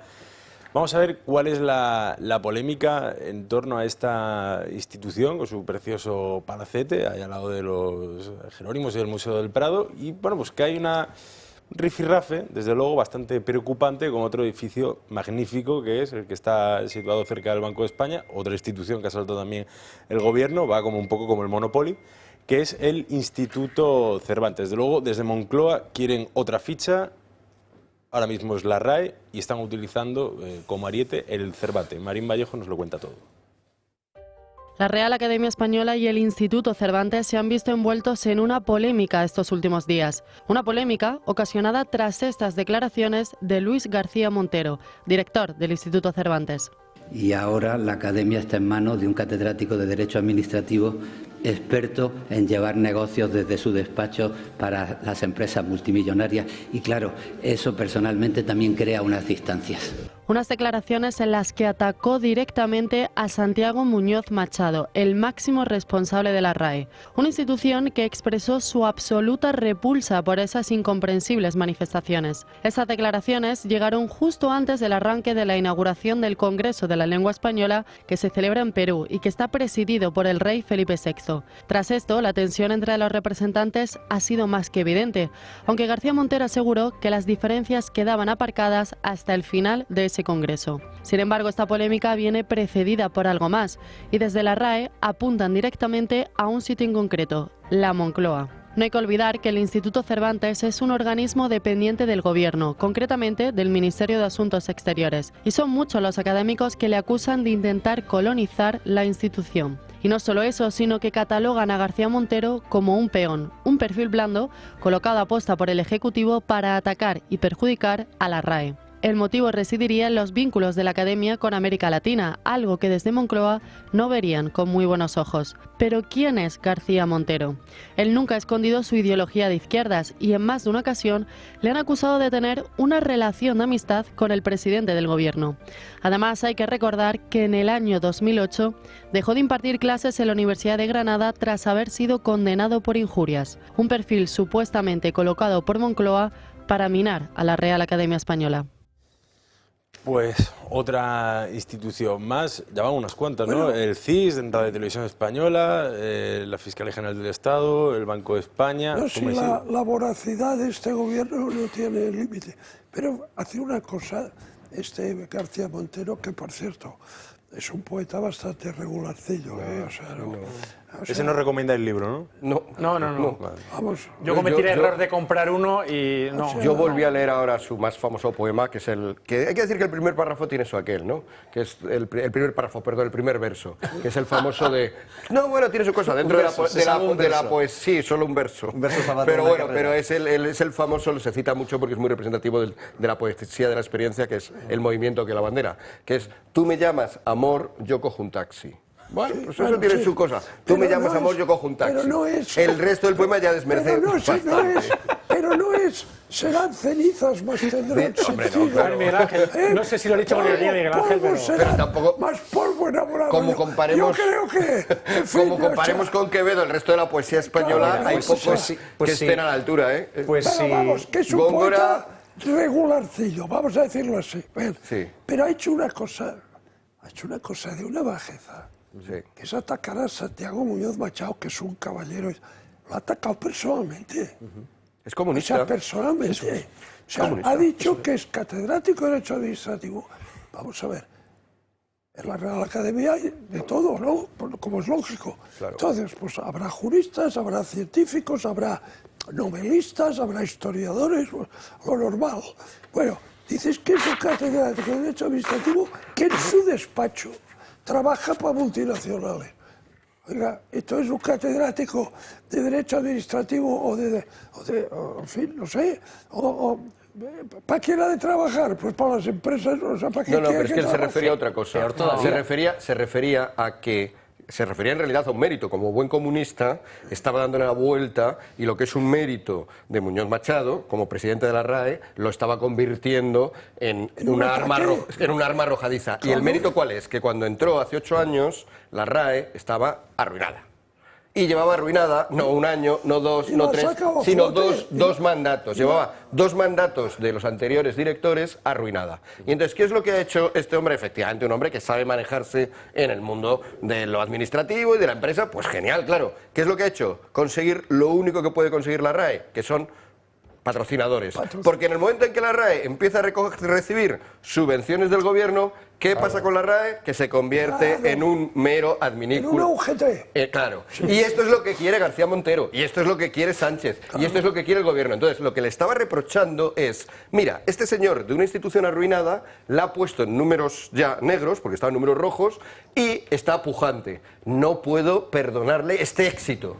Y tengo que convertirlo en una especie de cosa misteriosa de que es que él en su despacho está con empresas. Sí, está con empresas para que empresas, como es por otra parte normal, hay que decir, de todo el arco productivo español e iberoamericano, digan, voy a dedicar un poco de dinero a esto que hace que la lengua, que es un activo, entre otras cosas, es un activo cultural, poético, pero también económico, es un gran activo económico, para que este activo económico, y que está unificada en España gracias a las academias de la lengua de toda Iberoamérica y como cabeza de todas ellas, la Real Academia Española, está unificado en un nivel que ya quisiera el inglés, por ejemplo, o sea, que también en eso es muy meritorio, pues todo ese mérito que tiene el actual director de la Real Academia, este hombrecillo que está puesto ahí a dedo en el Cervantes, porque es lo que ellos quieren, poner a dedo a todo el mundo en todas partes, se permite convertir en un problema lo que en realidad era una ventaja. A ver, tú has citado la frase que le ha dirigido, la puya que le ha dirigido Montero al presidente de la Real Academia, Muñoz Machado. Al director. Al director de la Real Academia, Muñoz Machado. A mí lo que más me ha dolido de esa frase es la parte que no has citado. Es que la Real Academia siempre ha estado dirigida por gente del mundo de la cultura y ahora lo está por un catedrático de Derecho Administrativo. A ver, perdón, ¿que el derecho no es parte de la cultura?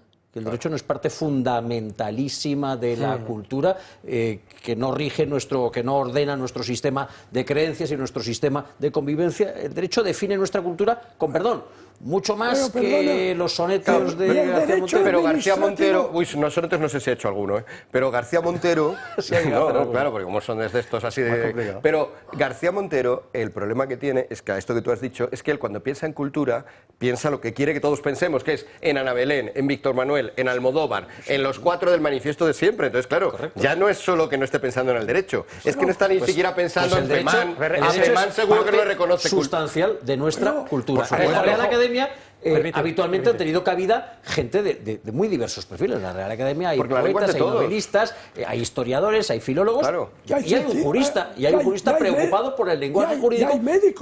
Hay médicos que mejor nos iría a todos. Mejor nos iría a todos si los jueces, los abogados y los fiscales supiesen escribir mejor. Mejor nos iría a todos. Ha sido un proceso muy interesante porque llamaron mucho la atención las declaraciones de este señor, de Montero. Es decir, pero sobre todo lo que ha servido de espoleta para que esto se impregne de opinión pública es la intervención el otro día de Pérez Reverte, ¿no? ¿Por qué? Porque se sabía, es decir, por lo que hemos leído en estos días, se sabía que había un intento de parasitar la Real Academia por parte del PSOE, pero ellos lo negaban. De hecho, ellos decían, no, esto es una teoría conspiranoica, pero ya sabemos, porque los conocemos, que cada vez que hablan de teorías conspiranoicas tienen mucho de verdad, ¿no? Entonces, la salida que ha tenido Pérez Reverte ha sido muy interesante, ¿no? Es decir, a ver, Montero claro, es decir, que es un comunista, no es un comunista de base. El tío incluso se presentó para candidato en la Comunidad de Madrid por el partido, por Izquierda Unida. Hizo el ridículo más absoluto, ¿no? Es decir, es un tío que vive como toda esta gente, es decir, vive del pesebre, es un pesebrista, un paniaguado que no podría vivir de otra cosa. Y además, su mujer, esta tan encomiada por Izquierda, Almudena Grandes, es la misma que dijo, oye, yo cada mañana me levanto, pienso en fusilar a 2 o 3 voces de la derecha.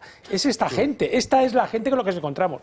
Pero también me ha llamado mucho la atención que haya salido Cebrián, no sé si habéis leído ese artículo contra la sociedad civil, el que llama traidor y tal, es un artículo muy bueno, pero él viene a decir, por sintetizar, que están traicionando a la Real Academia de la Lengua, que lleva, como bien decís al principio, 3 siglos, la han prostituido y siempre ha sido incorruptible, hombre, no. Es decir, tanto como incorruptible no, porque el propio nombramiento de Cebrián llevó a mucha polémica en su momento, porque hay que recordar a la gente que tenemos memoria de pez que este Cebrián, que ahora clama por la libertad, fue uno de los sostenedores del felipismo.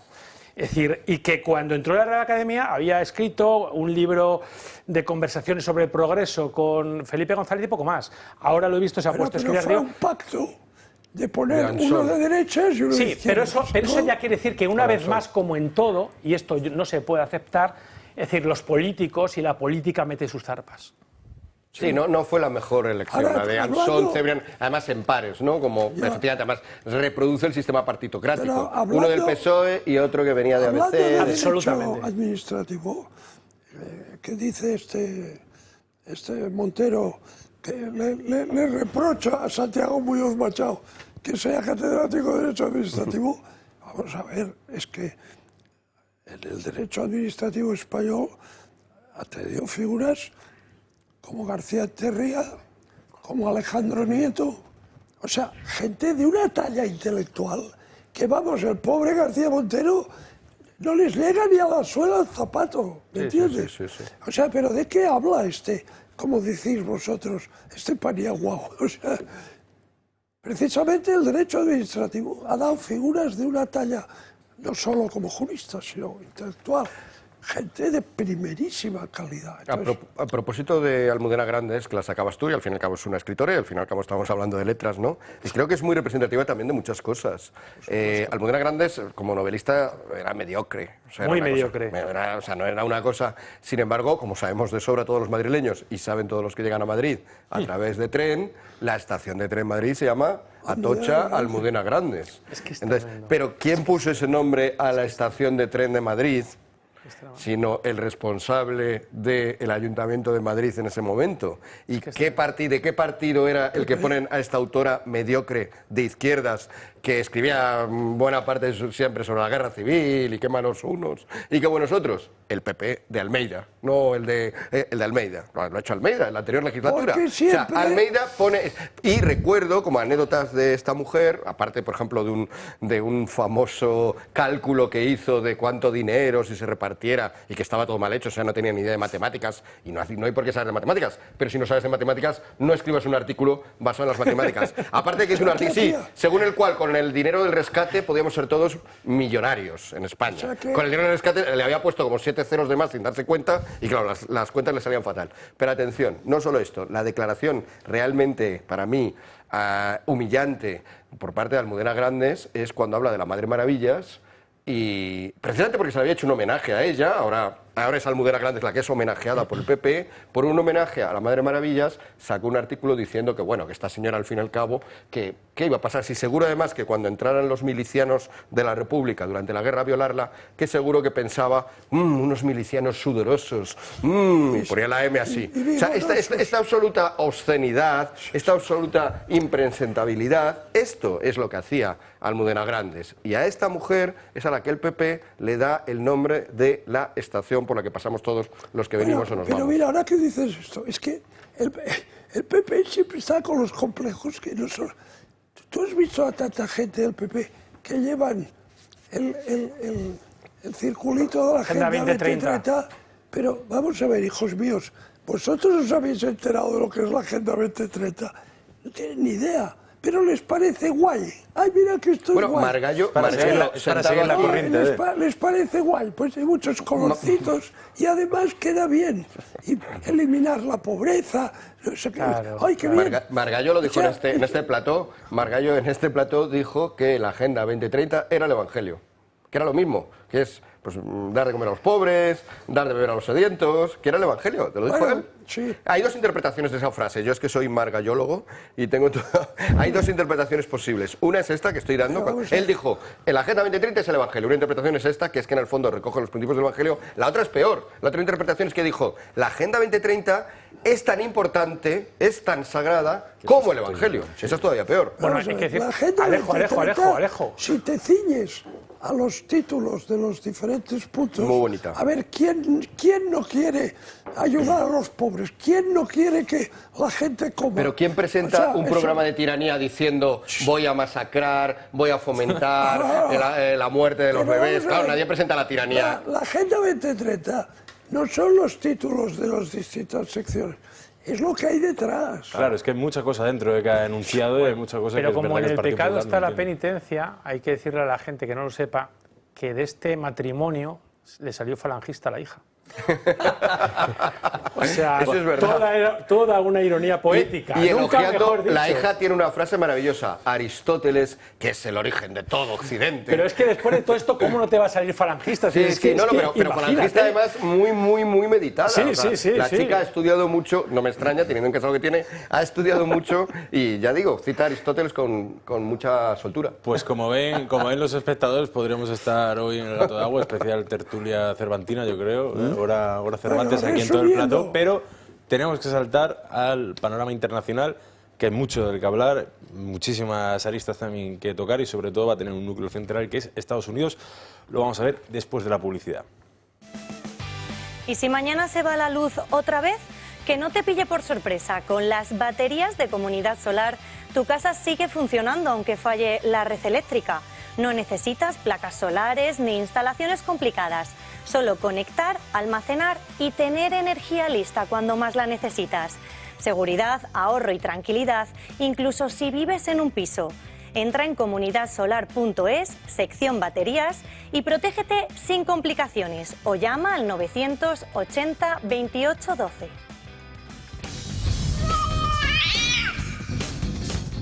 Pues ya estamos de vuelta, hemos analizado la parte nacional con toda la corrupción y este debate literario que también hemos tenido sobre la RAE, y ahora vamos más allá de nuestras fronteras para actualizar el panorama internacional y las últimas novedades que vienen desde luego con una llamada de más de 2 horas entre el líder de la primera potencia mundial, Donald Trump, el presidente de Estados Unidos, y su homólogo ruso, Vladimir Putin. Han hablado y han dicho, oye, vamos a vernos, tú el otro día viniste a Alaska, pues ahora nos vamos a ver en una preciosa ciudad europea, una de esas capitales que baña el Danubio, en Budapest, en Hungría. Vamos a verlo ahora a través de un mensaje en su red social. Acabo de concluir mi conversación, muy productiva, con Putin, y nos reuniremos en un lugar acordado, en Budapest, para ver si podemos poner fin a esta infame, dice el líder estadounidense, guerra entre Rusia y Ucrania.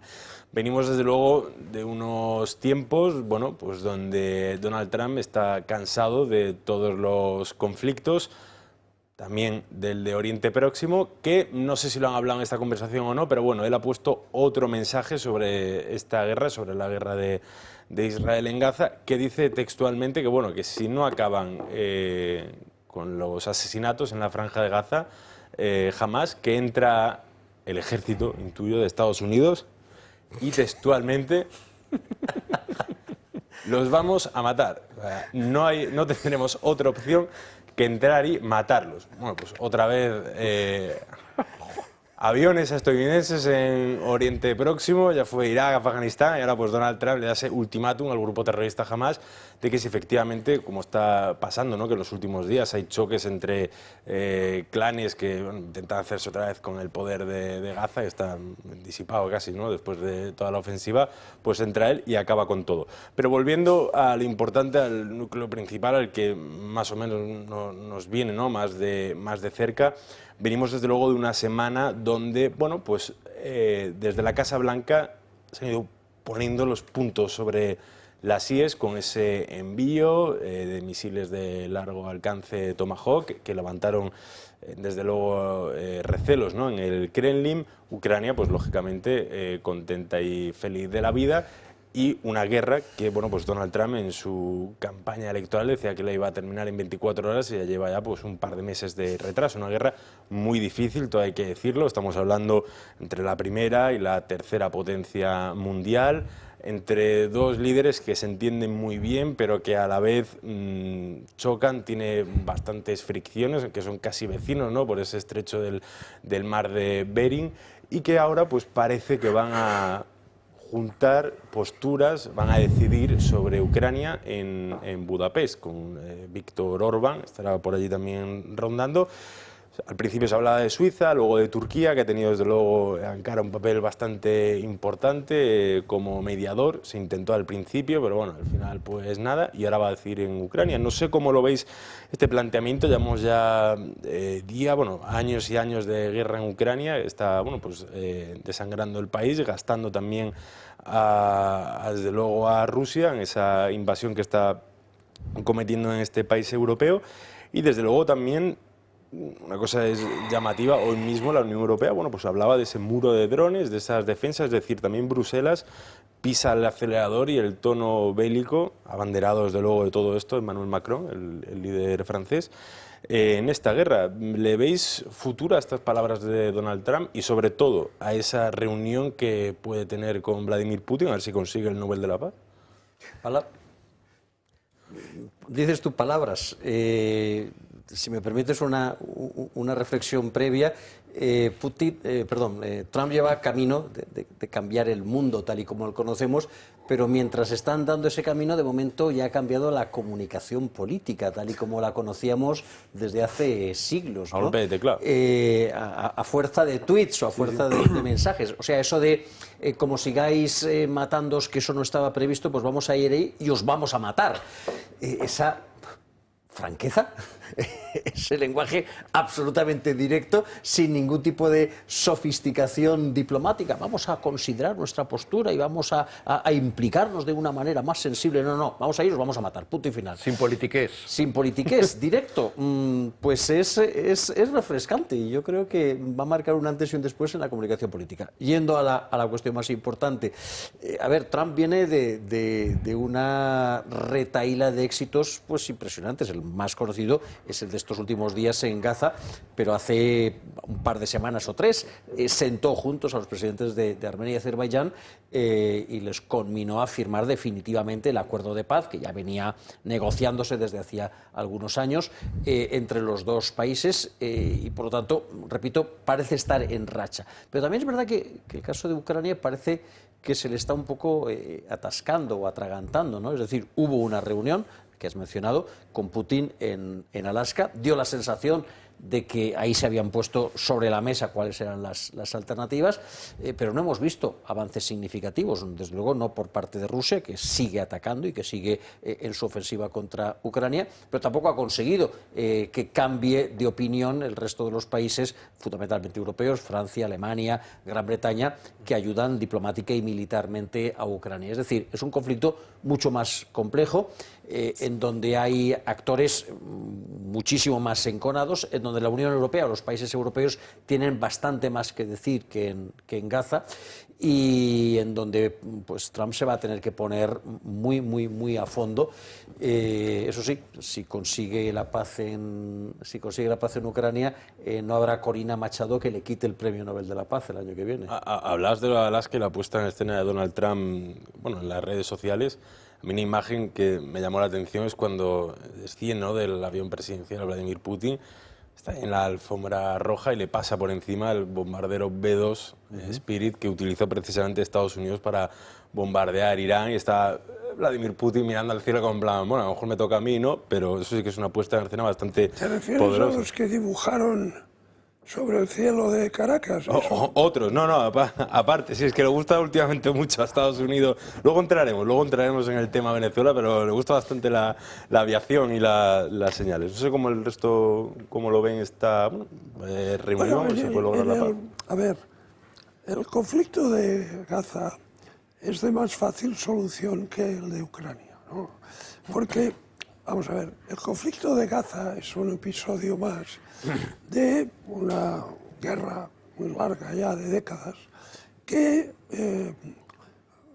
no me refiero a la clásica, ¿no?, entre el mundo árabe e Israel, ¿no?, que ha tenido pues toda una serie de etapas y tal. Me refiero a la guerra que tiene con Occidente y con Israel en particular el régimen de los ayatolás iraníes, ¿no? Porque una cosa que hemos de tener presente, que a veces parece mentira que los analistas que van por ahí presumiendo que saben mucho de Oriente Medio, pues orillan un hecho, que es que jamás Hezbollah y los Houthis de Yemen y las milicias chiitas que había en Siria, que ahora ya se ha acabado porque ha caído Siria, ¿no?, y en Irak, son todos empleados del régimen de los ayatolás. ¿Qué quiero decir empleados? Que les pagan la nómina, las armas, la comida y la logística. O sea, se gasta Irán, o sea, los ayatolás se gastan cada año entre 15 y 20 mil millones de dólares en sostener todo este entramado de terror. Entonces, la guerra de Gaza se inicia porque Irán decide que no puede ser que Israel esté cerrando acuerdos de paz y cooperación con países árabes, ¿no? Y estaba a punto de firmarlo con Arabia Saudita. Y entonces montar el ataque del 7 de octubre de 2023, que sabían perfectamente que iba a generar un desastre humanitario, o sea, de todo tipo, en Gaza. Pero no es que lo supieran, es que lo deseaban, porque era la forma de ganar la batalla a la imagen. Y todos esos papanatas que van con el pañuelo palestino, empezando por el Álvarez de UGT, ¿no?, todos estos papanatas están haciendo el juego al peor régimen que hay hoy en el mundo, de los peores, que es el de los ayatolás iraníes. Diréis, hombre, tú no eres objetivo porque han intentado matarte. Sí, hombre, siempre eres objetivo. Siempre influye un poco, ¿no? Que te peguen un tiro, pues... Tiene sentido, tiene sentido. Sí, mucha simpatía no genera, ¿no? Bueno, entonces, esta guerra es más fácil de solucionar, porque al final, Israel es una potencia militar regional pues invencible, porque mira que han intentado en ocasiones todo el mundo árabe acabar con Israel, imposible. Entonces, bueno, pues al final Trump ha hecho una cosa que esto lo decía Fernando Abril Martorell en la época de la transición: el mejor acuerdo se obtiene desde la firmeza, ¿no? Y es verdad, claro, si vas en plan débil, ¿no?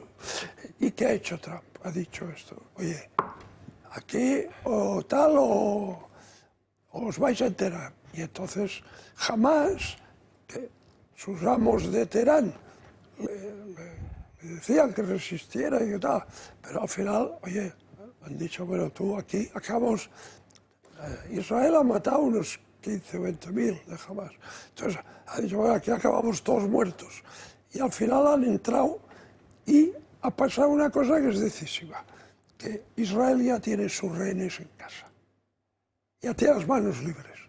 Los muertos todavía todos no, porque dicen que no se encuentran. Los vivos están todos en casa. Como está Franja, entonces, eso ya a Israel le ha desatado las manos y Trump lo ha dejado muy claro. O sea, o entráis en la segunda parte del acuerdo o os lamino. Y por tanto yo creo que en Gaza el plan de paz de Trump ha sido una cosa muy inteligente, muy bien planteada y desde luego un éxito diplomático y político extraordinario. Ucrania, eso ya eso ya es más complejo. Claro, pero recordemos, porque a veces es verdad que como la comunicación política de Trump es muy impactante, muy rotunda y muy clara, a veces olvidamos lo que hay detrás.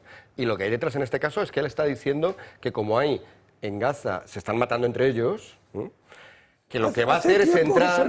Hace tiempo que se mata, por supuesto, es verdad. Y por eso, cuando hablamos de Estado palestino, estamos hablando de una ficción porque está dividido en dos partes irreconciliables, que es Gaza, por un lado, en posesión de Hamas, y Cisjordania en manos de Al-Fatah. Por cierto, ninguno de los dos ha celebrado elecciones desde hace años y años y años. Pero bueno, pero volviendo a lo que decía, claro, es lo que dices, como en Gaza se están matando entre ellos, nos quedamos con, ¡hala, que ha dicho que entra y los mata! Que entra y mata a los que matan a otros. O sea, que entra a proteger a gazetíes. O sea, resulta que este señor que era el malvado, el que apoyaba el genocidio, el que quería con Israel exterminar a todos los gazetíes, lo que nos está diciendo es que él, para proteger a gazatíes, estaría dispuesto a entrar allí. Una postura, desde luego, muy loable, porque es, de hecho, uno de los motivos para hacer guerra justa, ¿no? Según la antigua doctrina de San Agustín, Tomás de Aquino y luego más recientemente recuperada también, ¿no? Entonces, estos planteamientos es lo que me gusta mucho de Trump, que bajo esa apariencia de gamberro, si luego te pones a analizar, de hecho... Voy a poner otro ejemplo que se sale un poco de esto, con el aborto, por ejemplo. ¿Quién es el que al final ha conseguido que una sentencia como Roe versus Wade, o sea, la sentencia de 1973, que prohibía prácticamente a todos los estados de los Estados Unidos bajar de los 3 meses cualquier límite porque obligaba a que tuviera que haber aborto en todos los estados? Y parecía una sentencia que yo he dado clases de bioética sobre el aborto y claro, yo la tenía que poner prácticamente como inamovible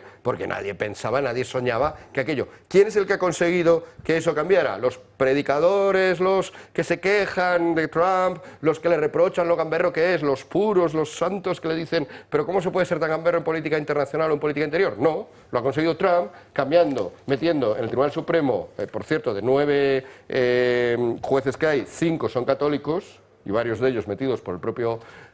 a propuesta del propio Trump. Es verdad que el proceso es más complicado porque lo tiene que aprobar el Senado, pero bueno, pues también se maneja la política como para que el Senado lo apruebe. ¿Quién ha conseguido todo esto? Donald Trump, y esa sentencia permite que ahora haya muchos estados de Estados Unidos donde no puedas prácticamente abortar y ha permitido además, cuidado, no solamente una cuestión de leyes, en esos estados ha bajado el número de abortos. Entonces, ha habido menos... Es el objetivo. Claro, es que es el objetivo. Entonces, cuando valoramos a Trump, hay que valorar que es lo que hay que valorar los políticos. Sí, está muy bien fijarnos en el lenguaje, que a mí también me parece asombroso, pero fijemos en los resultados. Y esta visión del Trump malvado que nos presentan cuando está consiguiendo un acuerdo de paz en Oriente Medio, está persiguiendo, y yo creo que lo va a conseguir, un acuerdo de paz en Ucrania. Ha conseguido que otra carnicería terrible, que es la del aborto, se reduzca. Hombre, por favor, pues bienvenidos sean los malos modos si al final da todos estos resultados. Y también lo que dijo el otro día, bastante destacable, que bueno, puede ser una de sus enunciados, el hecho de decir, no, bueno, a lo mejor también lo que se puede, los próximos en cerrar un acuerdo de paz podrían ser Israel e Irán. A lo mejor eso ya sé que sería para el premio Nobel, o no sé qué. Yo creo que será más... Bueno, yo no estoy de acuerdo con vosotros, creo que eso no es comunicación política, sinceramente. Es decir, creo que Trump lo está haciendo muy bien, y lo digo así muy claramente, estoy totalmente de acuerdo con lo que acabas de exponer, Miguel Ángel. Es decir, no era fácil, porque parece que era fácil. La guerra ideológica que ha emprendido, es decir, no es simplemente palabroteo de un tío excéntrico, sino que lo está llevando a cabo, y por eso le odian. Por eso mismo, porque les está haciendo pupa donde más les duele, ¿no? Es decir, en el tema del aborto, por supuesto que sí. Y estoy de acuerdo también contigo, Alejo, en lo que decías. Sí es cierto que es más fácil resolver el conflicto de Gaza que el de Ucrania. ¿Por qué? Porque ahora mismo jamás está en las últimas. Es decir, hay que machacarlo. Pero lo que decía la comunicación política, hombre, no, yo creo que un hombre de Estado debe cuidar más las palabras, porque el lenguaje es importante. Mira, Reagan, o sea, si quieres matarlos, mátalos, pero no lo digas en un tuit. Reagan se le subió un poquito las barbas, un poquito Gaddafi en el 86 y bombardeó Trípoli. No dijo mucho, simplemente los bombardeó y el mundo se quedó perplejo. Pero creo que eso es lo que debe hacer un hombre de Estado. Es decir, hablamos de terroristas, pero no digas, no, voy a entrar y los voy a matar, si sabes que no lo vas a hacer. Si es que esto ya ha pasado, que yo creo que es lo que le pierde un poquito a Trump, ¿no? Como dice, bueno, en cuanto salga reelegido, es decir, me voy a acabar con el conflicto de Rusia. Sé un poquito más prudente. Me permites que dé una justificación termino, es decir, sé un poquito más prudente, porque el tiempo ha demostrado que no tenía razón. Yo el otro día era muy escéptico en relación con el Tratado de Paz. Pero evidentemente es muy meritorio y muy valioso. Pero ¿de dónde nacía mi escepticismo? Porque estamos hablando con terroristas. Y los terroristas, como señalaba yo el otro día, lo que tienen es que matan y mienten en la misma medida en la que matan. Y eso es lo que ha hecho precisamente esta semana Hamás, cargarse a aquellos que se le estaban revelando mínimamente, que hablamos ya hace una semana también de los clanes. Es decir, pero sí sería un poquito más prudente. Yo creo que un hombre de Estado debe cuidar y debe medir un poquito más las palabras, más allá de lo que después sean los hechos.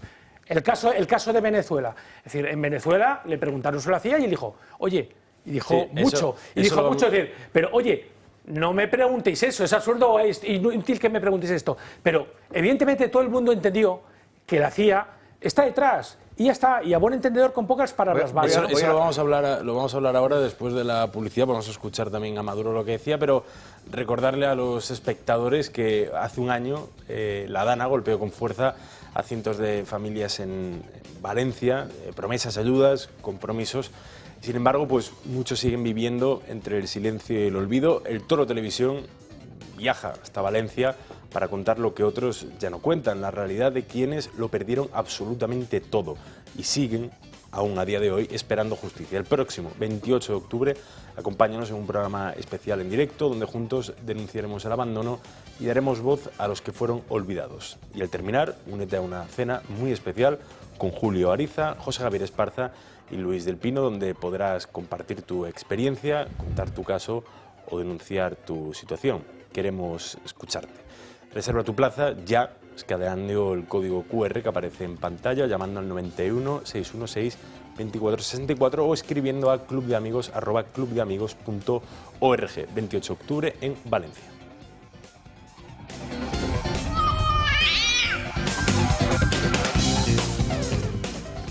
Bueno, ya está acabando el programa, recta final, y nos vamos a ir ahora al Caribe. Entiendo que no es verano, pero bueno, para Donald Trump y para Estados Unidos, sobre todo para el Pentágono, es una zona de bastante importancia. Es curioso porque desde el Barack Obama, bueno, pues todas las políticas exteriores han girado en torno a Asia. Solo hay que ver la guerra arancelaria que lleva a cabo Pekín y Washington. Pero es verdad que en los últimos tiempos ha ido metiendo la pata un poco, bueno, o mejor dicho, obligado en conflictos como los que hemos visto antes, el de Ucrania y también el de Oriente Próximo. En esos dos casos ha ido arrastrado, pero ahora se está enfangando, al menos por el momento no, pero bueno, ya ha puesto ahí al 10% de la flota exterior de Estados Unidos, está ahora mismo frente al Caribe venezolano, no en aguas venezolanas. En las últimas horas todo gira en torno a la CIA, ese todopoderoso aparato de Estados Unidos que asimismo comentaba Donald Trump lo que podría llegar a hacer el grupo. Escúchenlo. ¿Por qué ha autorizado que la CIA entre en Venezuela? ¿Y hay más información que pueda compartir sobre los ataques en los supuestos barcos de droga? Lo he autorizado por dos razones, realmente. La primera, ellos han vaciado sus prisiones y los han mandado a los Estados Unidos de América. Y la segunda razón son las drogas. Muchas drogas llegan a nuestro país desde Venezuela y muchas de esas drogas venezolanas vienen por el mar. El mar ya lo controlamos, pero ahora vamos a detenerles también por tierra. Bueno, unas declaraciones en torno a la CIA. No sabemos si puede ser uno de esos titulares que lanza Donald Trump para sembrar el miedo, para causar, bueno, pues temor en el Palacio de Miraflores, o si se trata de otra intervención estadounidense en Estados Unidos, como aquella época de los años 60 y 70. A todo esto, el presidente de Venezuela, que ha dicho, bueno, pues es verdad que en los últimos meses ha ido bajando el tono. Ya no es el Nicolás Maduro de antes, de os vamos a atar. No, se le nota cierto temor. Se le nota cierto temor y ahora está un poco levantando las manos. Vamos a escucharlo. No a los golpes de Estado dados por la CIA, que nos recuerda tanto a los 30.000 desaparecidos por la CIA en los golpes de Estado contra Argentina.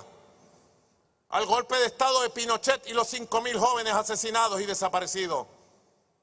¿Hasta cuándo golpes de Estado él hacía? América Latina no los quiere, no los necesita y los repudia. Me parece que, desde luego, los chavistas dejaron a un lado el "aquí huele a azufre" de Hugo Chávez en la sede de Naciones Unidas y ahora están bajando el tono. Recordemos que desde principios de este año, desde que entró Donald Trump en la Casa Blanca, desde Caracas y Washington, hay ciertos hilos conductores. El primero, el del petróleo, que se ha ido rompiendo poco a poco, pero sobre todo el de los vuelos de deportación, como comentaba antes Donald Trump, que todavía siguen presentes. Antes de daros la palabra, vamos a volver otra vez con el vuelo de vuelta a España y vamos a escuchar a Óscar Puente esta mañana, que decía algo, bueno, pues un poco rompedor en la línea del gobierno, unas declaraciones en Onda Cero que, desde luego, desde mi punto de vista, al menos los cascos no le quedaban muy bien. Vamos a ver a Óscar Puente. No soy un defensor de la dictadura venezolana ni del régimen venezolano, no tengo nada que ver con el señor Maduro. Que se lo sabe un poco. Y me alegro de que le den el premio Nobel a una persona que defiende la democracia en Venezuela. No puedo decir más. Esto lo decía Óscar Puente. Recordamos que, bueno, que los vínculos entre el actual gobierno y gente que ahora mismo está pasando por el Tribunal Supremo, como José Luis Ábalos, con el gobierno venezolano, son bastante siniestros y oscuros. Solo hay que recordar el vuelo de Delcy Rodríguez. Pero también han hablado, así lo saca El Mundo, dos ministros. Se trata bueno, de Álvarez y Robles, que felicitaron a Corina Machado, no directamente, sino en privado y a través de Edmundo González, que recordemos, bueno, pues que todavía Maduro no ha enseñado las actas, sería la persona que ahora mismo tendría que estar ostentando el cargo en el Palacio de Miraflores y que está bueno, pues exiliado aquí en Madrid. Y en el Congreso, para seguir ya por último metiéndole leña al fuego, pues Sumar ha frenado ese homenaje propuesto por el Partido Popular a María Corina Machado, la líder opositora galardonada con el Premio Nobel de la Paz hace, bueno, pues casi una semana. Sumar, el partido, bueno, pues que también tiene más vínculos con la cúpula bolivariana, desde luego que era bueno, lo que es Podemos actualmente, bueno, Unidas Podemos, pues antiguos líderes están dando clases como Juan Carlos Monedero a la policía del régimen bolivariano. Recordemos, pues también en Sumar, en este partido, coalición con el gobierno, hay también buena parte del partido que, desde luego, adjetivos calificativos negativos contra Maduro no los tienen. ¿Cómo veis estas dos aristas? Primero, la parte de Donald Trump y esos globos al aire con la CIA, y segundo, el papel del régimen. A mí me parece impresionante lo que está haciendo Trump en Venezuela. Impresionante. Es decir, que pueda decir apenas unos meses desde su llegada que, oye, hemos acabado con estos narcotraficantes por el mar y ahora nos queda concluir por tierra. Me parece que muy pocos pueden decirlo como tarjeta de visita y de presentación. Es decir, eso es actuar, y efectivamente lo que decís la política es decir, no hablar, sino actuar. Porque hemos pasado del falso genocidio, que es el de Gaza, al verdadero genocidio. Hay que recordarle al espectador que 8 millones de venezolanos han tenido que huir. Es un auténtico éxodo. Como si fuese un país en guerra. Es decir, porque es un genocida que está exterminando a su pueblo. Es decir, es así. Entonces, con esa gente hay que actuar como está actuando él, con lo cual, si esto fuera WhatsApp, aplausos, aplausos, aplausos, claramente, ¿no? Es decir, es así, es decir, son terroristas, un régimen criminal, y hay que aplastarlo. En relación con la CIA, pues efectivamente, siendo Trump, lo bueno que tiene es que es impredecible, y lo malo también, que es impredecible, ¿no? Pero es muy posible que esto pueda terminar en breve, ¿no? En relación con el gobierno, pues oye, lo que parece alucinante es que tengamos que aplaudir lo que hizo un Óscar Puente por el hecho de decir que esto es una dictadura. Esto